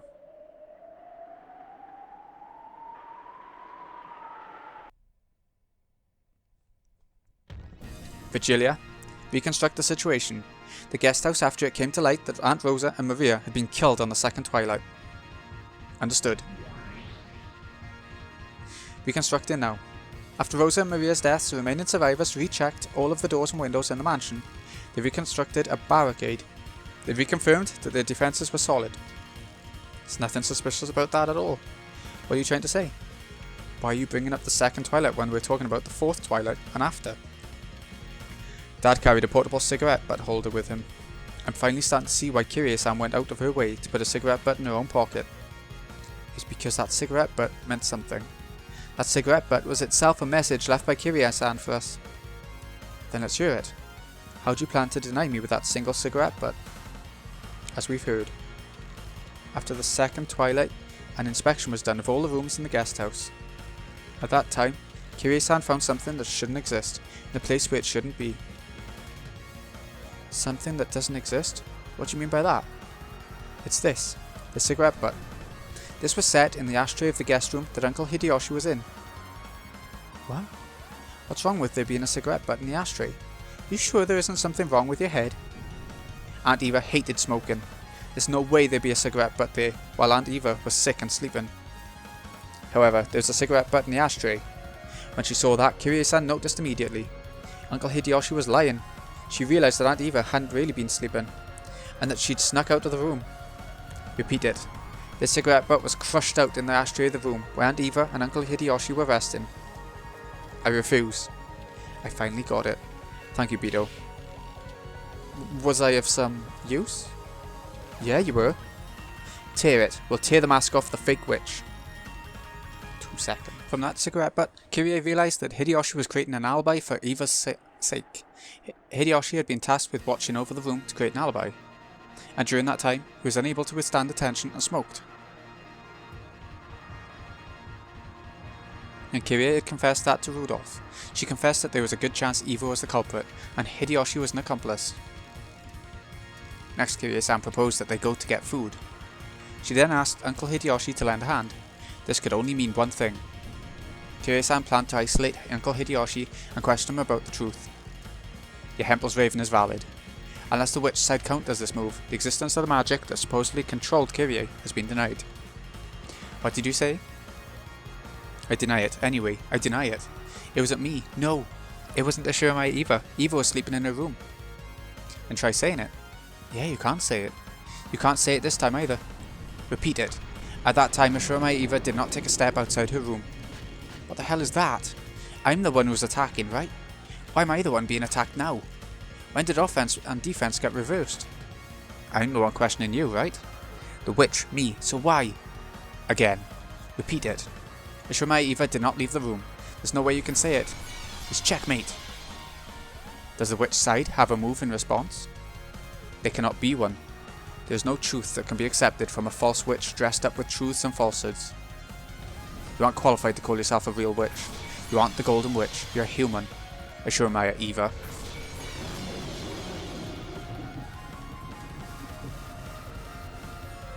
Gah! The witch howled. Her entire body was burned with a tremendous heat that denied her own magic and existence, and she let out a howl like a dragon. Her body flickered repeatedly, flashing as though Eva's figure and the witch's figure overlapped.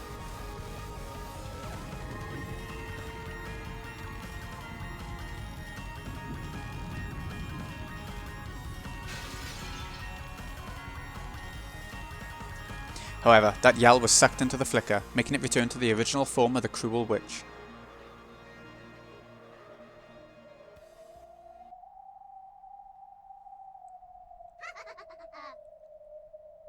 Sure.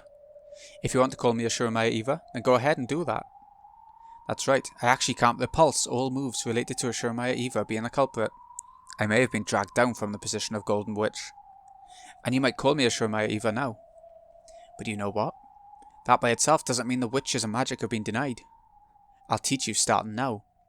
I'll teach you that I am not Ashuramaia Eva, nor a human, but a real witch. Take a look at this red truth. When the witch clapped her hands, time advanced in the world of the game board.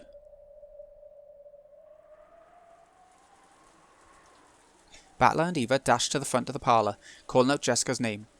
They were searching for Jessica because they had gone to the servant room, found Nanjo's corpse and didn't know where Jessica was. So, what's your point? What are you trying to say? You couldn't be. Oh no. Beto went pale. In other words, the move the evil witch was about to make was bad enough to make even Beto go pale. This time, I'll give you a fatal move that you won't be able to talk yourself out of. No, I'll make this move against all humans who support you. Listen carefully to my move. Stop it. That move is... Beto, stay back. I'll take it. Come on, you fake witch.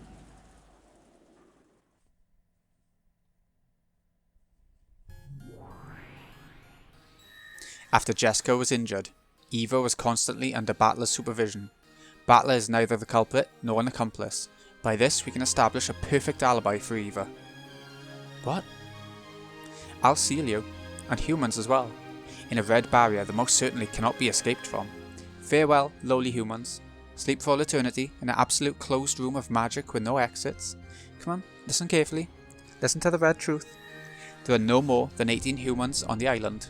Throw away your foolish thoughts of mysterious people hiding and committing crimes. If I say it that way, you might also suspect animal culprits. I couldn't stand to hear some irrational theory about how an orangutan, trained to commit murder, wouldn't count as a human. So I'll change it like this. No life forms other than humans have any connection to this game. That's how it is. Next I'll explain the situation of all 18 people who exist on this island. Kinzo's dead, Kraus is dead, Natsui's dead, Hideyoshi's dead, George is dead, Rudolph's dead, Kirie's dead, Rosa's dead, Maria's dead, Genji's dead, Shannon's dead, Cannon's dead, Goda's dead, Kumasawa is dead, Nanjo's dead. Those 15 are all dead.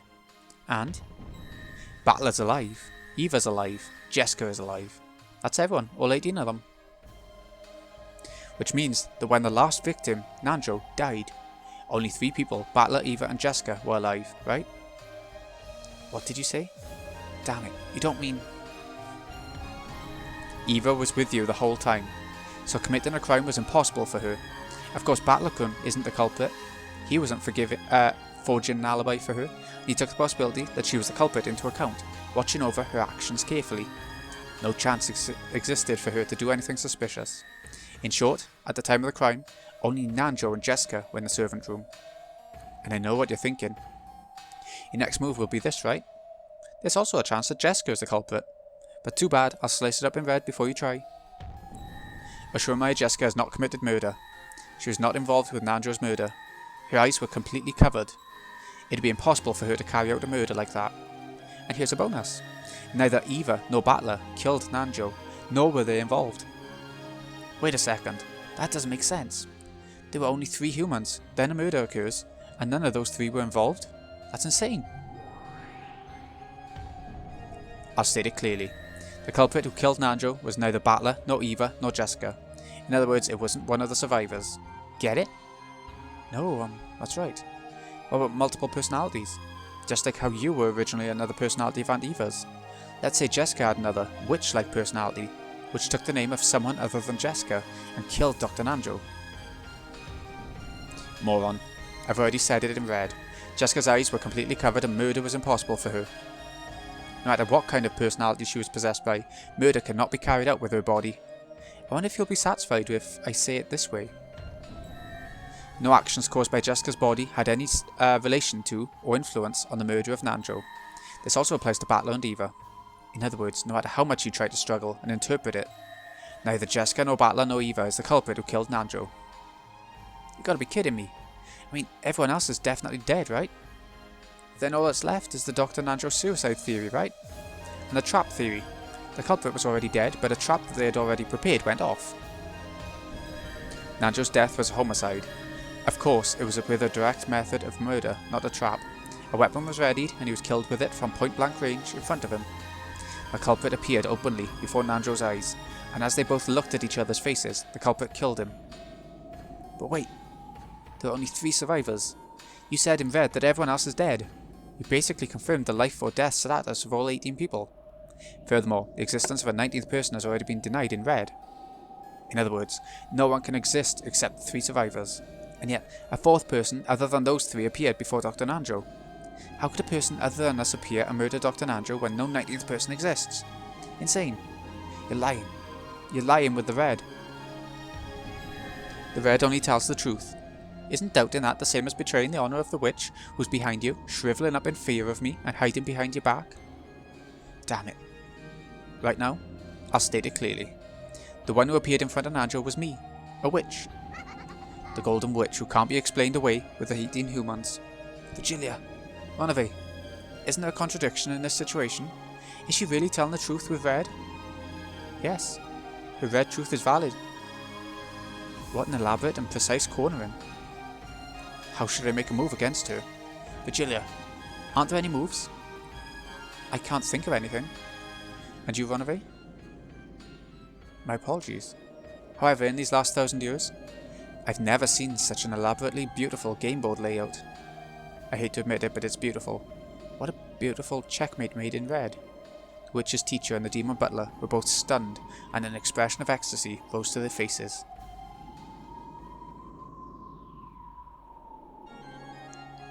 Forget surrendering. They were impressed at this perfect checkmate, which simply had to be admired. When people accept defeat from the bottom of their hearts, it gives rise to neither regrets nor humiliation.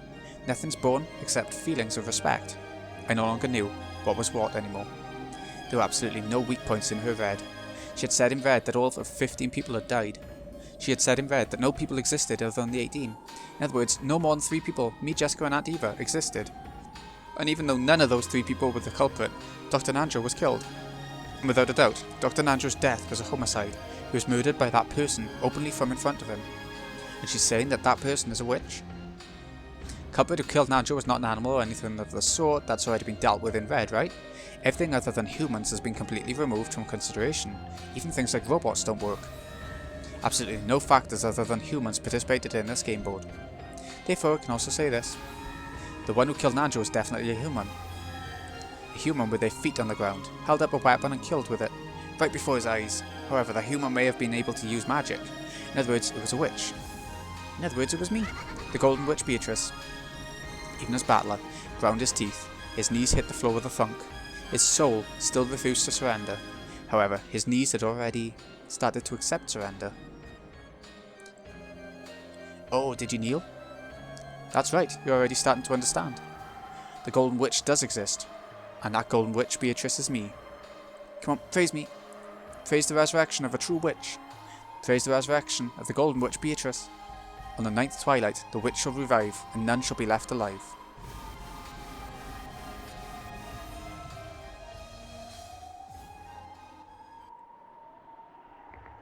Damn it. I don't understand. After being so thoroughly immobilized by the red, I don't have a clue anymore. Battler, don't lose heart. You and I promised that we would fight each other again, right? Will you surrender here? Will you disappear in a place like this before fighting with me again? I don't want to break that promise. However, I can't think of any move to deny her. In the first place, this isn't even a puzzle. Nothing exists outside the suspects, and all the suspects are innocent. I was told that they were innocent in red, right? And also that it was a real homicide, and that the culprit was human, and that they did appear before Dr. Nandra's eyes and kill him. I give up. There's nothing I can do. Please, Battler, don't give up. Don't lose heart. If you stop thinking, it automatically becomes your loss. I'm begging you, don't lose heart. I'm also cheering you on, so don't lose. I can't think of anything anymore. I find myself thinking she's got to be a witch, who must have done it with magic, which makes all thinking pointless.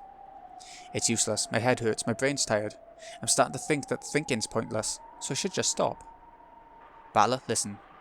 In the game of chess, both sides do all they can to make the other lose, so a single game takes a long period of time. However, if one side throws away victory from the beginning and makes moves harmful to themselves, the game can end in the blink of an eye. That's called a fool's mate.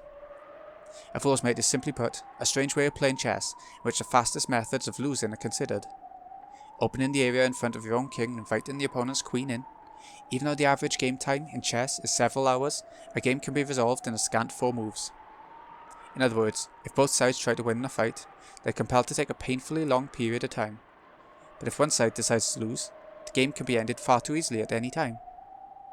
When the human side stops thinking, it hands the problem before its eyes over to the witch, and even an apple falling from a tree can be immediately resolved as a work of magic. It's the same for the witch's side. Witches use the red truth. By using that, they can explain the true form of magic with humans, and immediately lose. You don't have to tell me that. You tell me to not stop thinking, right? However, how should I counterattack that person's perfect bright red move? For me? For humans?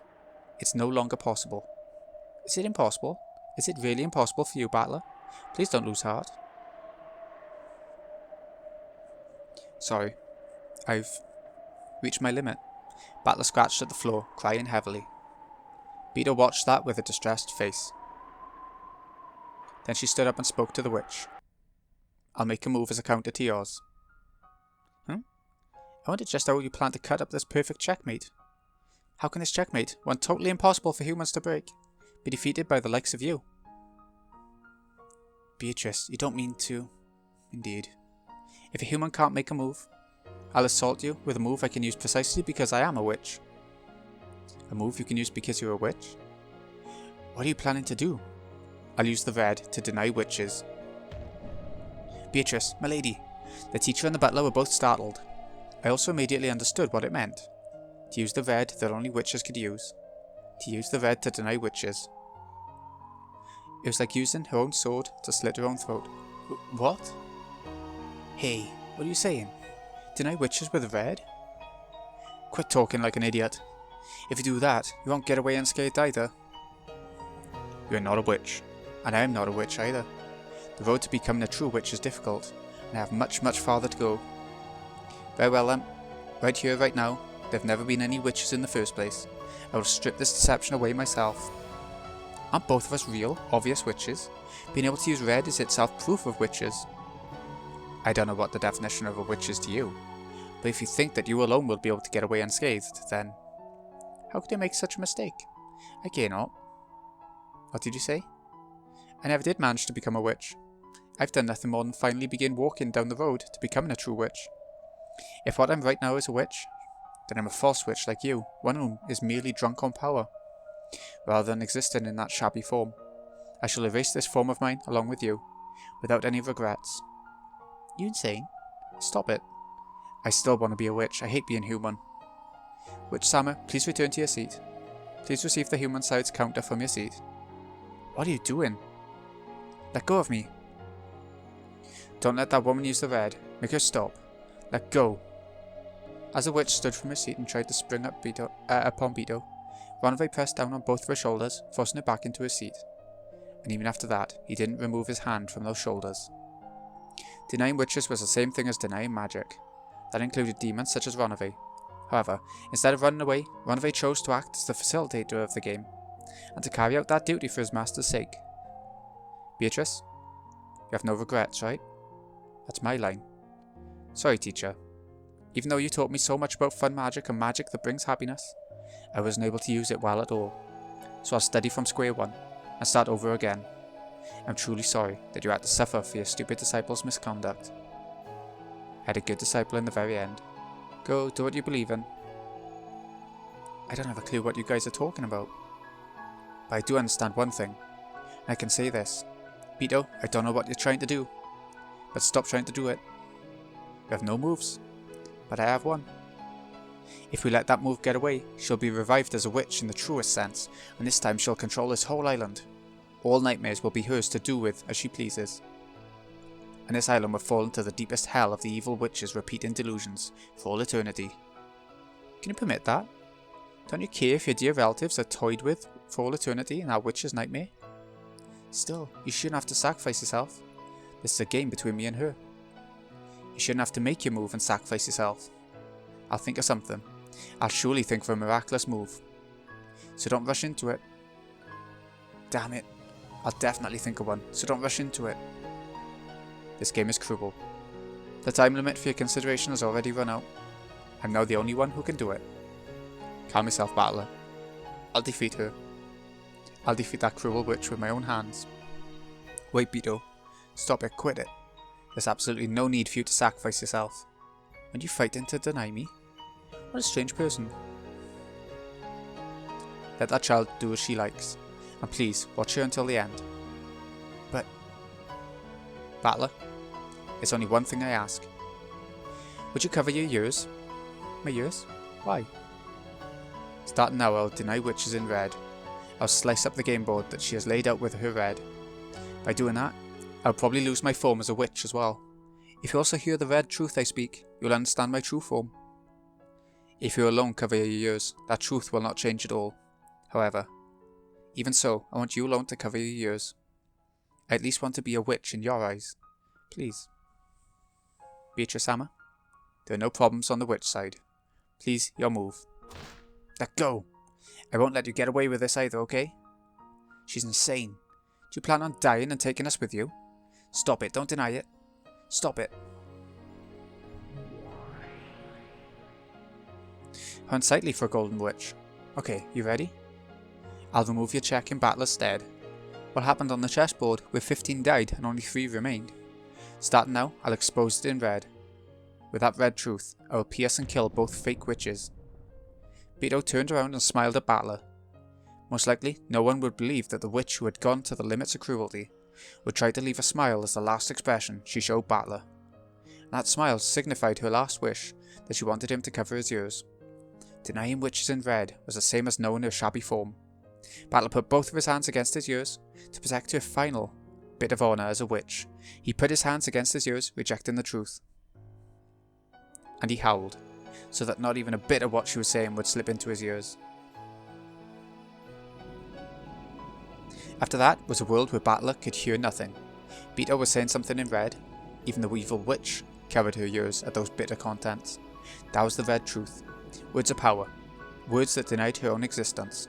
Unique words that only witches could use, which denied witches. Beto spoke. With the red truth she cut up the bright red game board that the witch had released.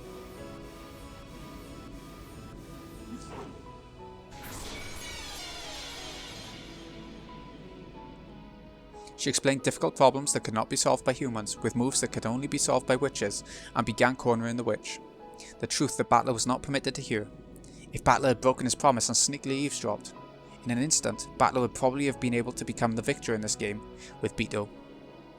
He would probably have understood all the riddles on the island, all the magic and tricks, closed rooms, spells, curses, legends, and this entire tale of anger and sadness.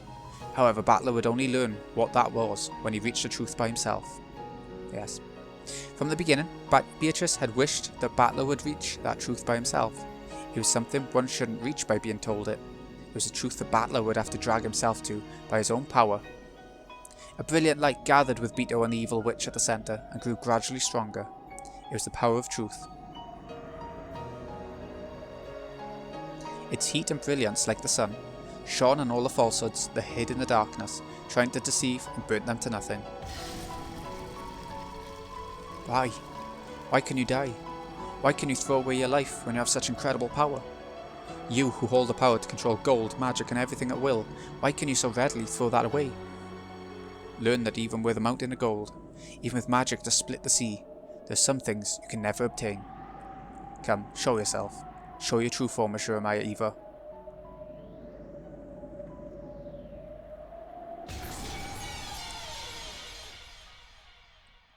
When the sun exploded and blew everything away, Eva could be seen there, holding a gun.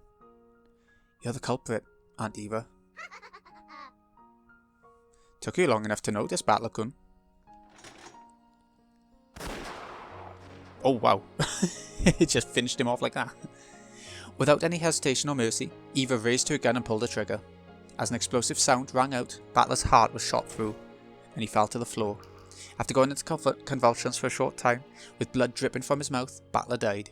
But in his last moments, he realised without a doubt that she was a murderer. And not just for killing him. There have been many murders, and I don't have a clue how they were carried out. However, while my ears were covered, Beto exposed all of them with a red, blasting away all magic. In other words, even though I didn't understand it, was that nothing more or less than proof that magic can all be explained with humans? Beto made me cover my ears, so I myself don't know the whole truth. However, now it has been denied in red, I can see one fact which is extremely unfair for us, that it is possible to deny all magic. So in other words, no, I must not think of that. If I do, then the time I spent covering my ears will be made pointless. If I'm going to regret it, I can only regret my own actions. If at that time I thought of some move to spin things around and counter the witch's final move, there would have been no need for Beto to sacrifice herself. It was my own worthlessness that brought about this conclusion.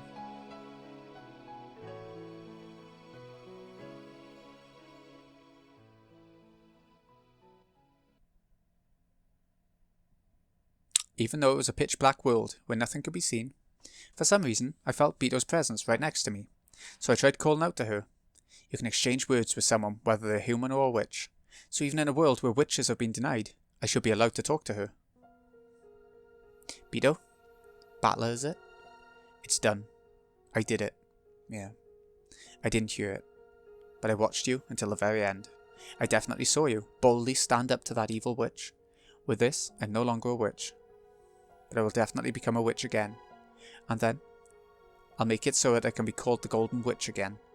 And once again, return, so that I can be accepted as your opponent. No. You were a witch. Huh? I saw it. When you took that evil witch, and blew her away with that awesome magic, exposing her true form, I saw it with my own eyes. That wasn't magic. But the red. No, it was magic. You were definitely the Golden Witch. Even if you deny it yourself, I'll acknowledge it. You're definitely the Golden Witch. When Battler said those words, in the world that had been dark, there was suddenly a single grain. A small grain of gold, like a wheat seed, shone brightly. And even though it was small, it had a strong, gold-coloured sparkle.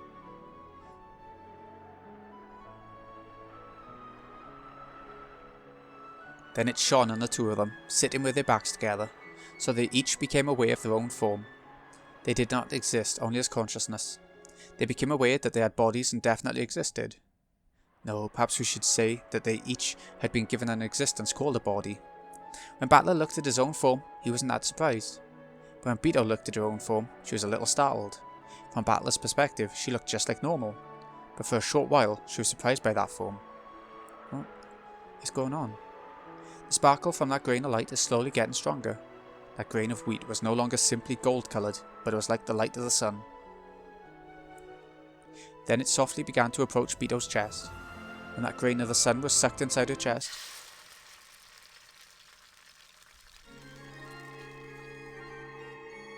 the world was wrapped in a deep blue sky, and then a deep blue ocean was spread out below them. An island rose up, trees sprouted and created a forest, walls surrounded us and a ceiling swallowed us.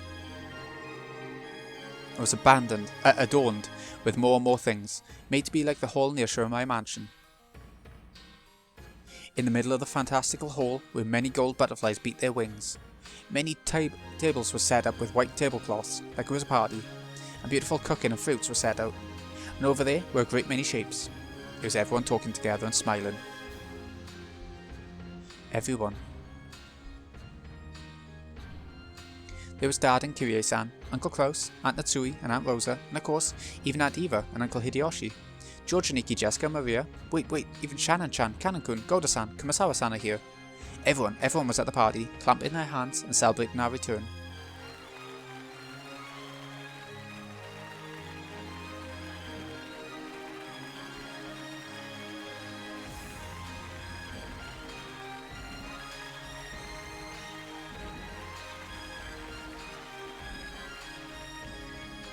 Why? Even though everyone was dead, why are they alive? In the Golden Land, the souls of all the dead can be revived. Welcome back, Beatrice. And welcome, Battler-kun. Welcome to the Golden Land. I made it? I made it to the door of the Golden Land? Yes. Milady, you have finally managed to invite everyone here. Welcome, Battler-sama, to the Golden Land. Battler. So you have finally made it this far. Grandfather, where in the world am I? My blood, which is incompatible with magic, runs most deeply in your veins. Therefore, you are the only one who could not reach the Golden Land, and Beatrice has been searching for you this whole time. She tried everything to bring you here. What did you say? Battler-sama, if you would take your seat. Tonight's dinner is my very best work. If you would, please relish it. You should be honoured. Normally, I would have eaten all of it, but I left you some out of gratitude. 7 steak Nichans. In the Golden Land, all those with minds are equal. Here there is no distinction between us furniture, humans and witches. Battler-sama, we were waiting for you. Welcome to the Golden Land. Shannon-chan, George and Nikki. I still feel like this might be a dream. We should have died. But I'm alive. And everyone's here and happy. I can't believe it. That's right, this place must be a dream world. So it must be a dream that George is acting so friendly with a maid girl. Could you give it a rest, Eva? For now you gotta stay quiet and bless the 2 young'uns. The Golden Land is a city of bliss. We should never quarrel here. Here, any people are free to love each other. No one needs to hesitate over it. Jessica-chan, Kanan-kun, you look so wonderful. I'm jealous. Hey, Battler. I'm a little, Battler-sama, welcome. And welcome home. Jessica was probably embarrassed because she was holding hands with Kanan-kun. Kanan-kun wanted to act humbly like a servant and bow, but since neither of them could let go of the other's hand, he couldn't do it so well, and the whole scene looked fairly comical. With a servant child? You can't. Oh, Jessica cannot do such a thing. It's hardly a big deal, correct? Let her at least choose the person she likes. She can't. She can't. Jessica. Can't either, George. As Aunt Natsui and Aunt Eva hugged each other, they cried tears of regret for their adorable children. Even though they had always been at odds. It was a very bizarre scene. It isn't really a problem, right? It doesn't matter who likes who. That's right. It's proof that a parent's too attached to their child. Battler, no matter what kind of woman you bring home, I'll give her a warm welcome, okay? Don't you dare introduce her to this man, okay? He'll get his hands on her immediately. They'll run off together right away. Battler, you finally came here. Maria, from the very beginning, you knew we'd be coming here. Ooh, that's why I wasn't scared at all. Everyone was being a coward and trembling. It was funny. What the hell? Even though I thought you were the most screwed up, you actually knew the truth from the beginning. How rude. I simply cannot forgive you for speaking of Lady Maria in that way. Formulating firing curve. Attack preparations ready. Lady Maria, we can attack at any time. Ouch. Be quiet. You're in the presence of Beatrice Sama. Come now, no need to be so stiff. Let's be considerate of their desire to joke around and have fun. More importantly, why don't we begin preparing for the toast? Yes, preparations for my excellent mackerel cooking are complete. I can serve it at any time. Hey you people, work a little more like furniture. No, I'm gonna stuff myself some more. Come on, let's work. Don't keep the guests waiting. Let's work studiously and attend to them. Don't let the guests do anything. Make them lazy, make them slothful, fatten them like pigs. Beatrice, Battlecun, this way. Grandfather and Virgilia were standing on the landing at the top of the staircase, beckoning to us. Vito and I turned our heads to see what was going on and climbed the stairs together. From the hall, it looked like a very high stage. A small table had been set up there, as well as a piece of parchment and an old-fashioned quill pen. I saw that strange magical characters and Japanese were written side by side, and below it, many names were written. There were 17 of them. Grandfather was the first, and everyone's names had been signed all over it. The people who arrived at the Golden Land probably signed this one after another. Battler, now that you are here, everyone's gathered. Listen carefully. The Golden Land is not a world supported by the power of magic alone. The cooperation and approval of all humans who receive happiness here is required. For that sake, we must gather the signatures of everyone here. Last time, the door to the Golden Land was finally opened, but you refused to sign. Although you probably don't remember it, because you refused to sign, this world was once again sealed in darkness. Just hearing it like that, it kinda sounds like I'm the only stubborn one, and that I've been a bother to everyone in various ways. That's because your stubbornness is the real deal. It seems you received more than just blood from Kinzo. Vito laughed amiably. I should have felt like she was making fun of me, but without thinking, I went along with her, laughing and smiling. Magic's a miracle. Miracles cannot be made complete unless everyone believes. And when you believe in the end, this miracle, the Golden Land, was completed. Looks like I've been a real pain. So what should I do? First, sign here. Then Beatrice, you sign here. Quill pens are pretty hard to use, huh? Whoa, it's shot. You klutz. Shooting ink is a bad omen. Can't you at least write your name quickly? Your pen's wriggling all over the place like a worm. You should talk. Don't write it in katakana. Beatrice is a stylish name, so write it in cursive. You're making the quill and your name cry. Shut up. In school, didn't they tell you not to use cursive on tests? This is a solemn ceremony. Be silent. Very well. We have gathered 2 signatures as well as the form for the covenant. Both of you, your oath please. We'll start with Beatrice. Put your hand on the covenant and take the oath. As a good witch, Beatrice swears to continue her studies from this point forth to bring happiness to the people. Say it. Indeed, it's a little embarrassing. As a good witch, Beatrice swears to continue her studies from this point forth to bring happiness to the people. Will that do? Acceptable. Battler's next.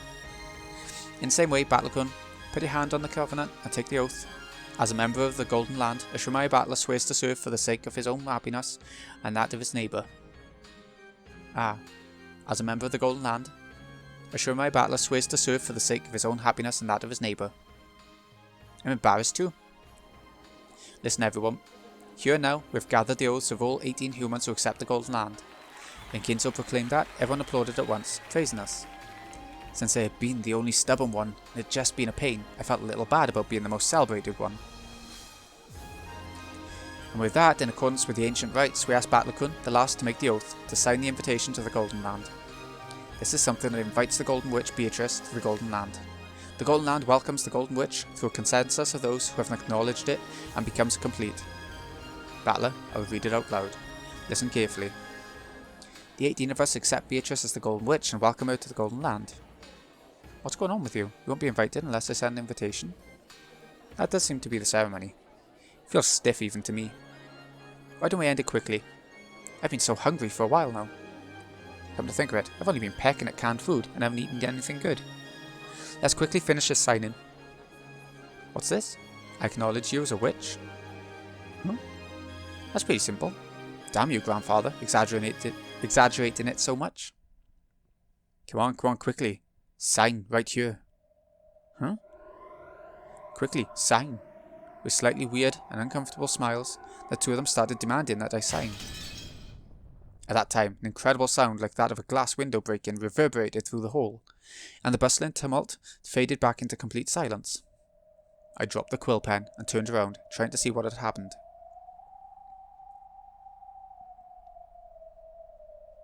Oh, who's this?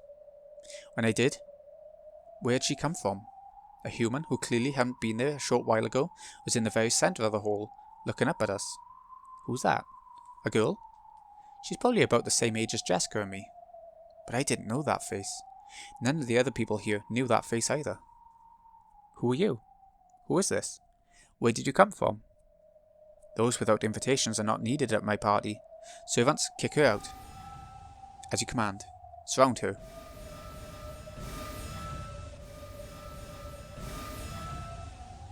The 7 Sisters of Purgatory surrounded her from 7 directions, taking out magic blades that drew purple curves and blocked her. And from out nowhere, shuffling goat-haired servants appeared in great numbers, surrounding that girl. Top of that, the Chest Sisters stood in front of Beto like a wall, readying a golden bow and pulling back the bowstring.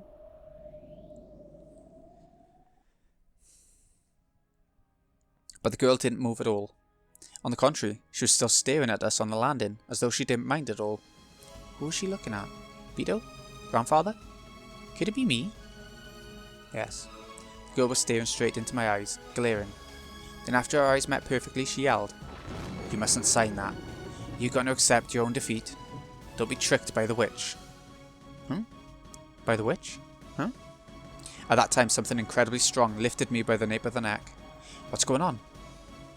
After being made to turn around behind me, I saw Virgilia with an eerie smile on her face, and the muscular forms of goat monsters. A goat monster that looked about 2 meters tall was grabbing me with an arm as thick as a log. There's no need to listen to an uninvited guest. Come, offer your signature as well. On this written oath. Ashura Maya Battler acknowledges the existence of witches. Come now, sign the written oath. Ow, ow, ow. Damn it, let go. As the goat monsters held me down with the powers of ice, they forced me to grab the quill pen. I couldn't even touch the floor with my feet, much less resist. Battler, why are you resisting? When you're just about to sign willingly? Don't change your mind now after all that, okay? Didn't you think for an instant that it might be okay to acknowledge witches? You thought that, right? I was tricked? That's insane. Beto isn't that kind of...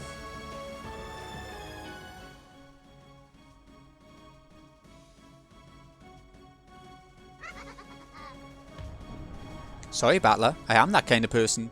It's useless now, it looks like sentimental sob stories don't suit me. Teacher, I'm counting on you to use all your strength. That was such a plain role to play, and I got so bored. I don't know who you are, girl, but I'll beat you to death, mash you and crush you until threads start trailing. Okay? I'll make you regret being born a woman. As Beto waved her gold pipe, the massive chandelier hanging in the hall was electrocuted, and from that a terrible purple thunderbolt fell. It should have been a direct hit on the girl right below it, turning it to ash. However, not a single hair was singed.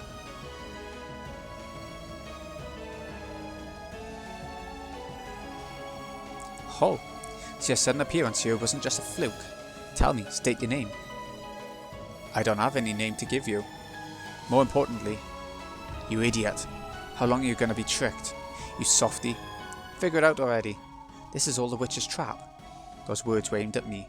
This is all the witch's trap, she says. That can't be. Beto reformed and swore to become a good witch. Beto, all this about traps. It's a lie, right? Please, tell me it's a lie.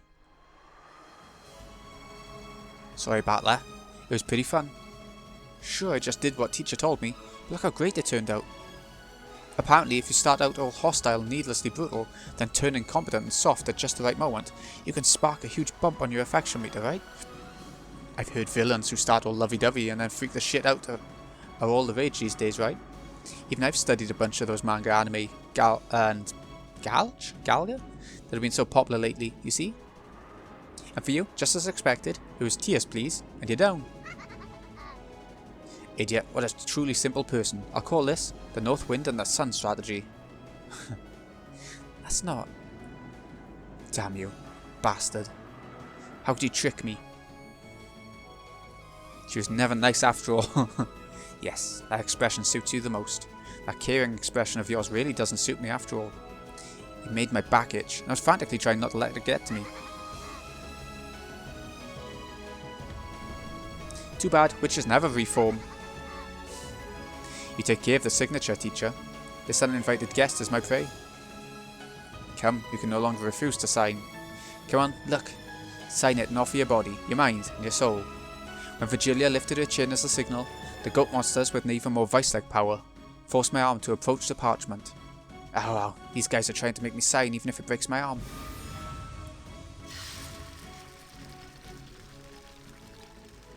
Then a bright red light burst open with me at the centre, knocking the witches and the goat monsters away. Did that girl save me? But who in the world is that? I don't have a clue. How long do you plan to keep playing in a place like this? Give it a rest. I'm jealous of you. I'm glad you saved me, but that's a pretty cruel way to say it. Sorry, but who are you? Witch of Rockenjima. Give him back. Who would do that, you fool? Battler's my toy. My most favourite toy in the world. I won't get tired of him. I won't throw him away, and I won't hand him over to anyone. Even Battler is enjoying this to the fullest. Together with me, he is having so much fun playing. No matter who you are, I won't let you get in the way. Yeah, it looks like you're having a lot of fun. It makes me so jealous it takes me off. Here you are, in a place like this, guffawing and having a loud, noisy time with everyone. With all these beautiful witches around to pamper you. You must be having so much fun that you don't even want to go back. Are you talking to me?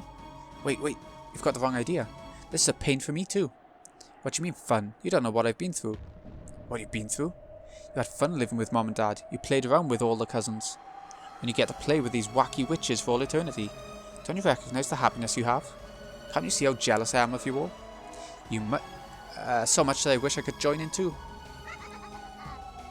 I'm sorry, but I'll have to turn you down there. I'm satisfied with the toy I have. A rude toy like you is not fitted for my toy box. Yes, I understand. Who would ever play with someone like you? But I'll thank you just a little for letting me meet everyone like this. Who are you? You couldn't be... I see, is that it? Yes, I understand. I know who you are. I see. So you are the piece Lady Burncastle threw in. How amusing. Why don't I formally invite you to my party? I'll welcome you fully. Along with Battler, I'll play nicely, break you, kill you, crush you, turn you to ash, mix you with bread dough and bake you until you're fluffy. It's useless. It's all useless. You can't do that. On the Rockenjima of 1986, I'll expose everything that happened to the light of day. I'll show you that before the truth, you're like an icicle scared of this coming spring. Prepare yourself, Golden Witch. Beatrice. Ah! We got a new piece. A new character. But how? But how can she appear now if there's only 18 people, you know, on the island? It's been said so many times in red. Eva Beatrice, Ashurmaya Angie, Ashurmaya Kinzo died on the first Twilight. Kraus on the 7th Twilight. Natsui on the 8th. Jessica died on the 10th. Ashurmaya Eva returned alive. Ooh. Hideyoshi died on the 5th. George died on the 9th. Rudolph died on the 4th. Kyrie died on the 6th. Rosa died on the 2nd. Maria died on the 2nd. Nanjo died on the 9th. Genji died on the 1st. It's going to go through all the firsts now, isn't it? Shannon, 1st. Didn't notice Genji Ronove. That was his name there. like the other Ronove. First Twilight, Virgilia, Ronove, Lucifer. It's going to go through all the 7 stakes of the Purgatory.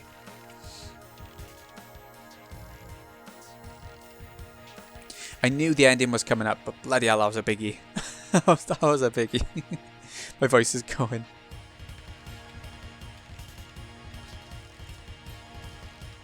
All the goats. That sounds so weird said like that. And the Delta, she was barely in it. Or Burncastle. Third game. Banquet of the Golden Witch result. And so the Golden Land once again crumbled into the darkness. However, a victor finally appeared in the game of the Golden Witch. This victor is the new Golden Witch, Eva Beatrice. It was she who solved the riddle of the gold before time was up. The 17 all died. When the seagulls cried, there was but one survivor. Just Eva. Oh. But then if there's only Eva left, the police will surely... No? Might... But yeah, that's the third arc done. We will be going back to... I'm guessing there'll be another tea party and another bonus thing, so it might be like another 1 or 2 episodes. Yeah, probably 2. Depends how long they end up being. Here we go. Golden Witch has prepared a gift for you in commemoration of your stay. You can find these new features on the title screen. Ooh, achievement. Tsubasa. Don't know what that means. Okay, so we've got a new tea party, yeah. We haven't got a new one of them, but that'll probably unlock after the tea party, right? I'd assume. Anyways, we'll end things off here. More to come still of this arc, like I said. So, this has been Greeny XI. Hope you've enjoyed the sort of ending. I'll see you again in a bit when we get some more canon stuff in the tea party. It's always been canon so far. Yeah. See you again in a bit, folks.